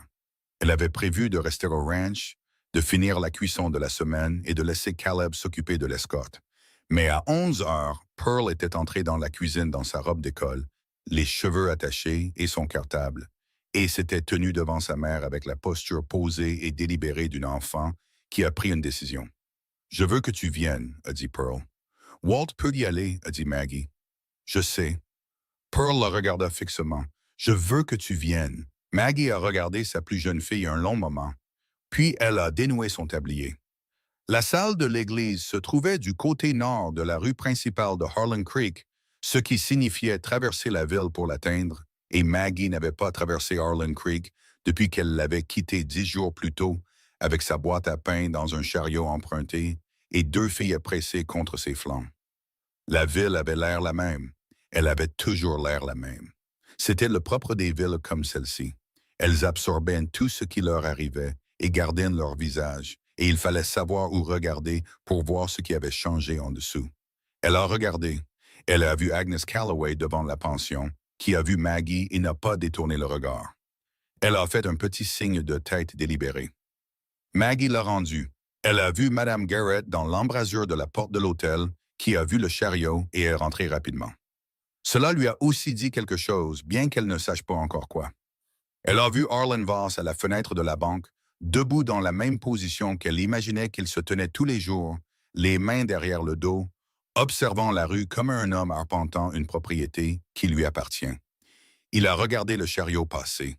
Il n'a pas détourné le regard, et elle non plus. Pearl, assise entre sa mère et Caleb sur le siège du chariot, regardait droit devant elle. La session scolaire a duré 2 heures. Maggie s'est assise au fond de la salle de l'église sur un banc et a regardé Pearl s'asseoir à côté de Nora, la fille est au cheval, et écoutez Madame Aldridge expliquer la division longue avec la patience concentrée d'un enfant qui comprenait déjà la réponse et attendait poliment que l'explication la rattrape. Lily était au premier rang, faisant ce que Lily faisait toujours, participant à tout à plein volume et avec un engagement total, sa main levée avant que la question ne soit terminée. Madame Aldridge, qui était une petite femme précise avec des lunettes de lecture et l'autorité sereine de quelqu'un qui avait géré des enfants pendant 30 ans et ne craignait rien, a croisé le regard de Maggie une fois pendant la session et lui a lancé un regard qui disait plusieurs choses simultanément, dont aucune ne nécessitait de mots. En sortant d'après, elle a brièvement touché le bras de Maggie. Constance m'a parlé du dépôt, a-t-elle dit doucement. Vendredi. Vendredi, a confirmé Maggie. J'y serai.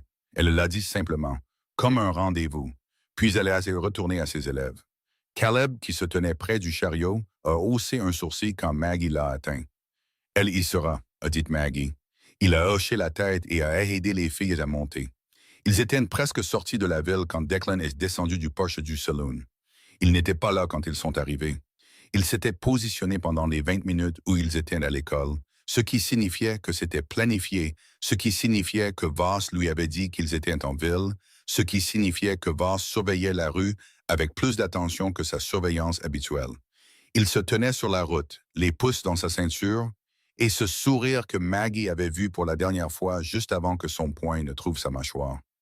Les mains de Caleb se sont crispées sur les rênes. Maggie a posé sa main sur son bras, non pas pour le retenir, juste là. Continue de conduire, a-t-elle dit doucement. Maggie. Continue de conduire. Elle a tenu son bras une seconde de plus, puis elle s'est retournée et a regardé Declan directement pendant que le chariot passait devant lui. Elle n'a pas détourné le regard. Elle n'a pas ralenti. Elle a soutenu son regard tout le temps qu'il a fallu au chariot pour passer sa position, et elle l'a gardé jusqu'à ce que l'angle le rende impossible. Et puis elle s'est retournée vers la route. Pearl, qui avait observé, n'a rien dit. Mais elle s'est légèrement rapprochée de sa mère sur le siège, et Maggie a senti la petite chaleur de l'épaule de sa fille contre son bras et l'a gardée là. Lily a dit depuis la caisse du chariot, « C'était lui? » « Oui, » a dit Maggie. « Il n'a pas l'air aussi effrayant que je le pensais, » a dit Lily. « Il avait l'air de vouloir que quelqu'un lui dise quelque chose, et personne ne l'a fait. » Une pause. C'est un genre de personne différent de ce à quoi je m'attendais. Caleb a jeté un coup d'œil à Lily avec une expression qui est brièvement passée par la surprise, avant de s'installer dans quelque chose de plus proche du respect. Maggie n'a rien dit parce que Lily avait raison, et que parfois, la bonne chose n'avait pas besoin de confirmation. Le dépôt a eu lieu le vendredi matin à 10 heures au bureau du greffier du tribunal fédéral de Fort Collins, mené par Aldrich Bean, avec la précision systématique et sans ordre d'un homme qui se préparait à ce moment particulier depuis une partie considérable de sa vie professionnelle. 3 plaintes pour agression, 2 dépôts de droits de propriété, une revendication de droit d'eau et une pétition formelle pour un examen fédéral de 3 transferts de propriété du comté, accompagnés de 14 lettres de correspondance entre Arlen Voss et un expert foncier de Denver, qui décrivait de la propre main de Voss des arrangements qui ne pouvaient survivre à un examen. Maggie n'était pas là, elle était au ranch en train de faire du pain parce que le pain devait être fait, et parce qu'elle avait appris en 15 ans dans les cuisines des autres que la chose la plus importante que l'on pouvait faire en attendant que quelque chose de grand se produise était de continuer à faire les petites choses exactement comme il faut. Bean a envoyé un messager avec la confirmation à 2 heures de l'après-midi. Le messager était un jeune homme nommé Collins, qui travaillait pour Bean depuis 3 ans et qui est arrivé à la porte du ranch à bout de souffle et a remis le papier plié à Caleb avec un regard d'excitation contenue qui suggérait qu'il comprenait qu'il portait quelque chose de significatif. Caleb l'a lu. Il est entré dans la cuisine. Il l'a posé sur la table devant Maggie. Elle s'est séché les mains. Elle l'a lu, elle l'a relu. Puis elle l'a posé et est retournée au pain. Caleb l'a regardé. « C'est fait, » a-t-il dit. « C'est déposé. C'est fédéral. Voss ne peut plus y toucher maintenant sans aggraver les choses pour lui-même. » Je sais. Bean dit que l'expert foncier à Denver a déjà une enquête fédérale ouverte de son côté. Apparemment, il avait d'autres plaintes en attente et cela a fait pencher la balance. Il a fait une pause. « Voss est fini, Maggie. Pas aujourd'hui, pas cette semaine, mais il est fini. » La structure qu'il a construite ne survit pas à un examen fédéral, et il le sait. Je sais, a-t-elle répété. Il l'a regardé un long moment. Tu ne vas pas fêter ça? Je vais finir ce pain, a-t-elle dit. Et puis je vais préparer le souper, et puis peut-être que je penserai à ce que signifie fêter ça. Elle a levé les yeux vers lui. J'ai vu trop de choses s'effondrer entre la victoire et la sécurité pour dépenser de l'énergie à fêter avant que la poussière ne retombe. Il s'est assis à la table. Il l'a regardé travailler. Après un moment, il a dit « C'est Roy qui t'a appris ça. » Elle est restée silencieuse un moment. « Roy m'a appris beaucoup de choses, a-t-elle dit. Certaines d'entre elles à la dure. Elle a façonné une miche avec des mains expertes. C'était un homme bon, pas un homme prudent. Il y a une différence. » Elle a fait une pause. « Je l'ai aimé sans réserve, et il me manque sans fin. Et je suis toujours là, et ces choses sont toutes vraies en même temps. » Caleb n'a rien dit. Il avait appris dans les semaines depuis que Maggie Holloway était entrée dans sa cuisine que la bonne réponse aux choses qu'elle disait sur Roy n'était ni le réconfort, ni la compétition, mais simplement la courtoisie d'être présent pendant qu'elle les disait. Lily est entrée du jardin à ce moment-là, à toute vitesse comme d'habitude, et a annoncé que Cord avait promis de lui montrer comment brider Bucket si maman disait que c'était d'accord. Et maman a dit que c'était d'accord, et la cuisine a repris son bruit ordinaire. Harlan Voss est venu au ranch le samedi. Pas Sellers, pas Declan, Voss lui-même, ce qui a dit à Maggie tout ce qu'elle avait besoin de savoir sur la façon dont le dépôt avait été reçu. Un homme qui envoie des représentants ne vient pas lui-même tant que les représentants n'ont pas échoué à toutes les options disponibles. Il est venu seul, ce qui lui a dit quelque chose de plus, qu'il avait calculé qu'une petite conversation discrète était sa dernière carte à jouer et qu'il ne voulait pas de témoins pour ce qu'il allait offrir ou demander. Caleb l'a rencontré dans la cour. Maggie est sortie sur le porche, mais elle n'est pas allée plus loin. Ce n'était pas une conversation qu'elle avait l'intention de mener. Elle avait dit ce qu'elle avait à dire à Harlan Voss sur le sol d'un hall d'hôtel, et elle n'avait rien à y ajouter, mais elle n'allait pas non plus rentrer. Voss est descendu de cheval. Il avait l'air plus vieux qu'elle ne s'en souvenait. Pas diminué, pas encore, mais quelque chose dans les traits de son visage qui avait été de granit montrait les premières fissures d'un homme qui a compris que le sol bouge et ne peut être arrêté en se tenant très immobile dessus. Il a regardé Caleb. « Vous avez fait un geste significatif, a-t-il dit. « C'est Bean qui l'a fait, a dit Caleb. Je lui en ai donné l'occasion. Les procédures fédérales sont lentes et coûteuses pour toutes les parties impliquées. Elles le sont, je m'y suis fait. » Voss est resté silencieux un moment. Ses yeux se sont déplacés vers le porche où se tenait Maggie. Il l'a regardé avec l'expression d'un homme recalculant quelque chose qu'il pensait avoir déjà résolu. « J'aimerais résoudre cela sans nouvelle escalade. »« À quoi ressemble la résolution pour vous? » a dit Caleb. « La revendication d'eau et les plaintes de propriété peuvent être réglées. La traite de Henderson peut être renégociée, prolongée. Je suis prêt à revoir les conditions de Dutton également. » Il a fait une pause. L'affaire de la correspondance est plus compliquée, mais une enquête fédérale n'a pas besoin d'aller plus loin si les parties concernées font preuve de bonne foi. « Et que voulez-vous en retour? » a dit Caleb. Voss a de nouveau regardé Maggie. « La plainte pour agression, a-t-il dit. Retirée. » La cour était complètement silencieuse. Quelque part dans la grange, Bucket est bougé dans son box. Caleb s'est tourné et a regardé Maggie. Il n'a rien dit. Il ne l'a pas incité. Il s'est simplement tourné et a regardé, ce qui était la chose la plus importante qu'il pouvait faire, car cela a clairement montré à toutes les personnes présentes que cette réponse était à elle de la donner.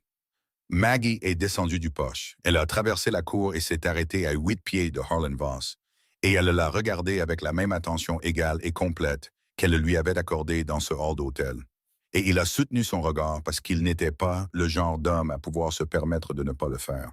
« Monsieur Voss, a-t-elle dit, votre fils m'a frappé au visage dans une rue publique devant mes enfants et 40 témoins.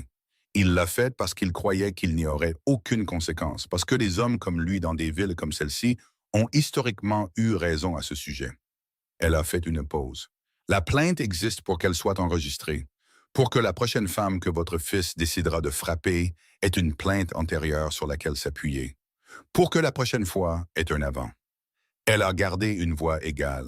Je ne la retirerai pas, ni pour la traite de Henderson, ni pour le bail de Dodden, ni pour quoi que ce soit d'autre que vous ayez la capacité de m'offrir. Elle n'est pas à vendre, elle n'est pas à échanger et elle n'est pas négociable. Voss l'a regardé un long moment.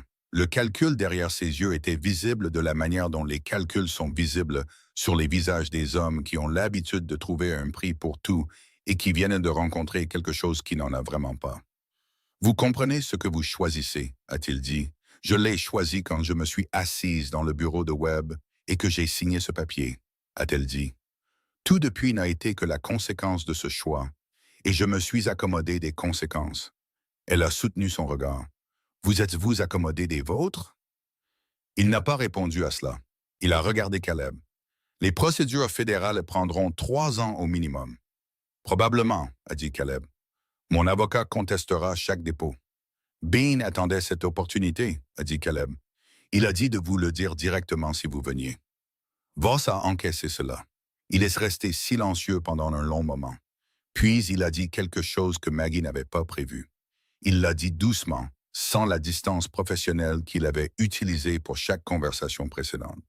Et cela avait la qualité involontaire d'une chose dite non pas parce qu'elle était stratégique, mais parce qu'elle était simplement vraie. J'ai construit cette ville, a-t-il dit. Mon père l'a commencé et je l'ai construite. 30 ans. Vous l'avez construite sur la terre des autres et sur le silence des autres, a dit Maggie. Ce n'est pas la même chose que de construire quelque chose. Il a tressailli. C'était très léger, mais c'était là. Il est monté sur son cheval. Il a regardé le ranch, la ligne de clôture, la grange, l'ajout de la cuisine visible à l'arrière de la maison. Il a regardé Maggie une dernière fois, avec le regard d'un homme mémorisant quelque chose qu'il avait décidé d'avoir fini de contester. « Ce n'est pas la fin, a-t-il dit. « Non, a convenu Maggie, c'est le début de l'enregistrement, ce qui est pire pour vous. » Il est parti à cheval. Caleb se tenait à côté de Maggie, et ils l'ont regardé partir et n'ont pas parlé jusqu'à ce que le son du cheval s'estompe complètement. Puis Walt a dit de derrière la grange, où il avait apparemment été tout le temps, « C'est le plus de mots que je t'ai jamais entendu enchaîner dans une seule conversation. »« Walt, a dit Caleb. « Je le note juste pour le dossier, a dit Walt, en sortant du coin avec sa pipe. Puisque nous sommes dans le domaine des dossiers. » Maggie s'est retournée vers la maison. Elle s'est arrêtée sur le perron.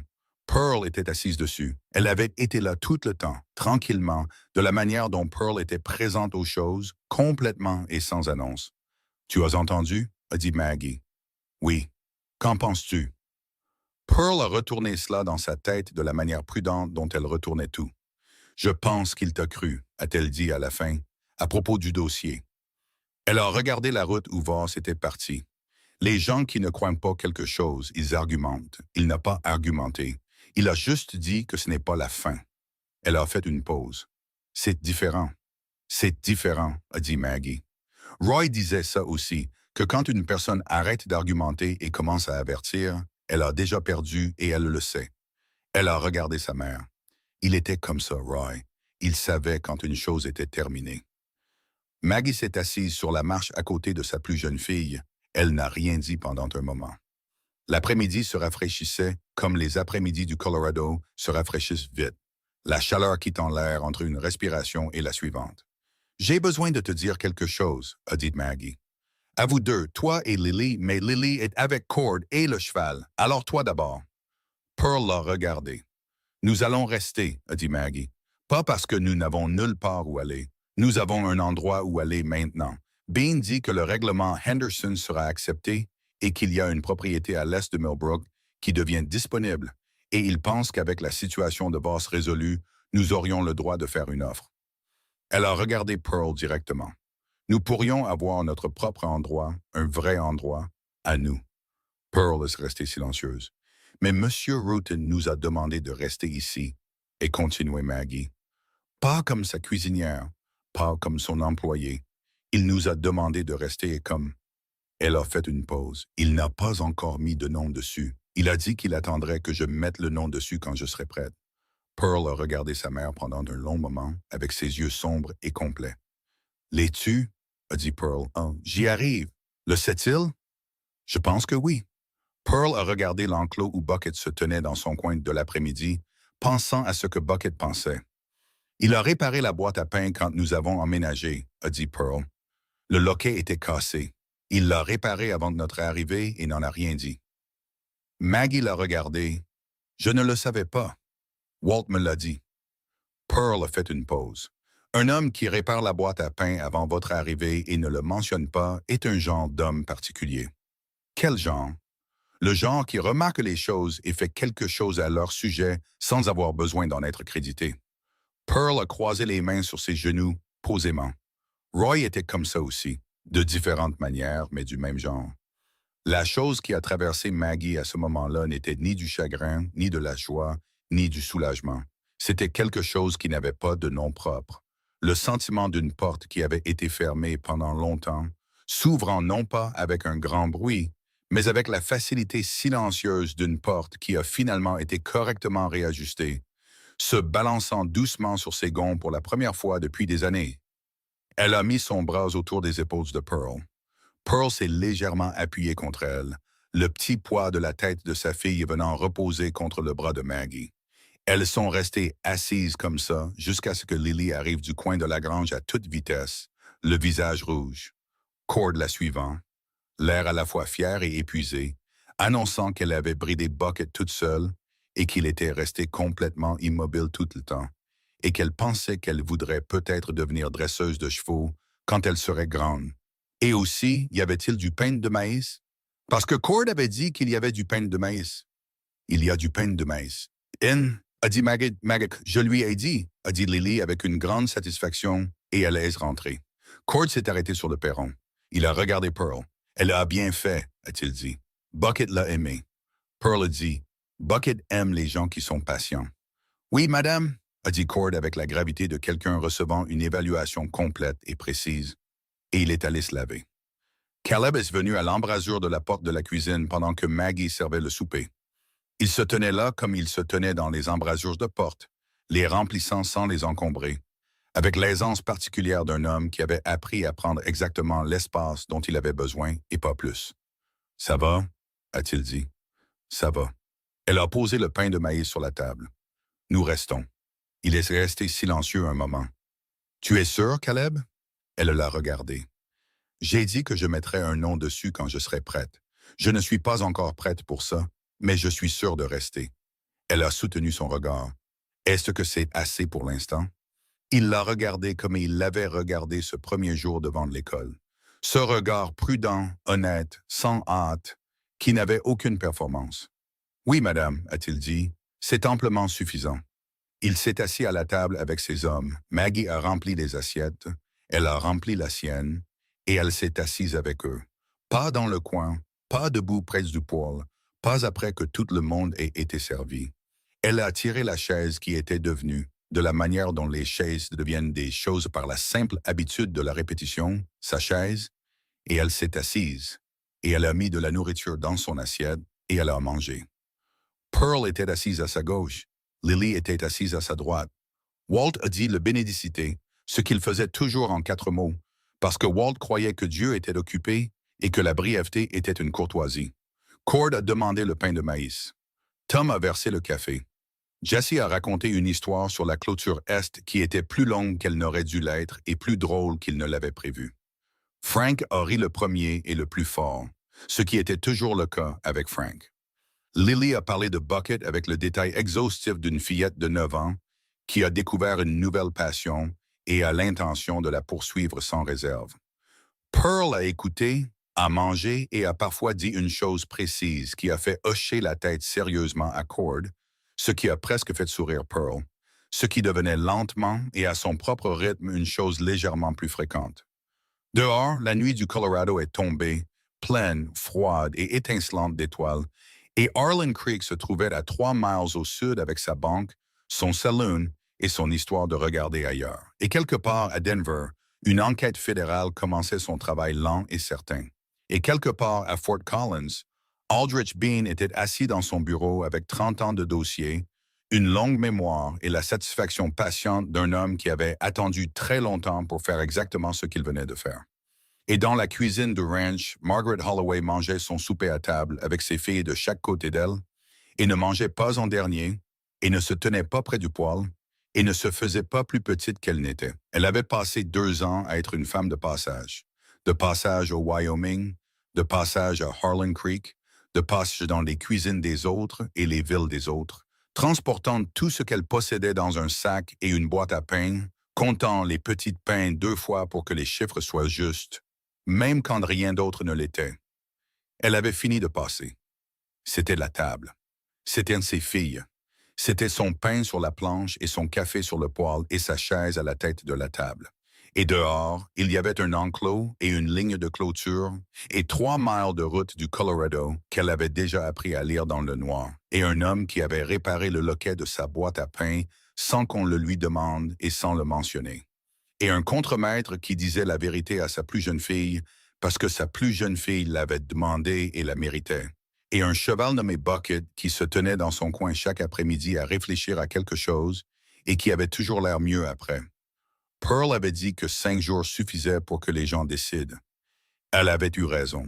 Margaret Holloway avait décidé. Elle n'était plus de passage. Elle ne gérait plus son chemin vers la prochaine ville. Elle ne comptait plus les jours jusqu'au prochain départ, ni ne se préparait à la prochaine porte qui se fermait, ni ne calculait combien de temps avant que la prochaine personne ne regarde son corps et ne décide de ce que cela signifiait pour sa valeur. Elle était là, solide, grande, présente, sans excuse et totalement, en permanence, immuablement là. Elle a passé le pain de maïs à corde et elle n'a pas cédé un seul pouce de cette table.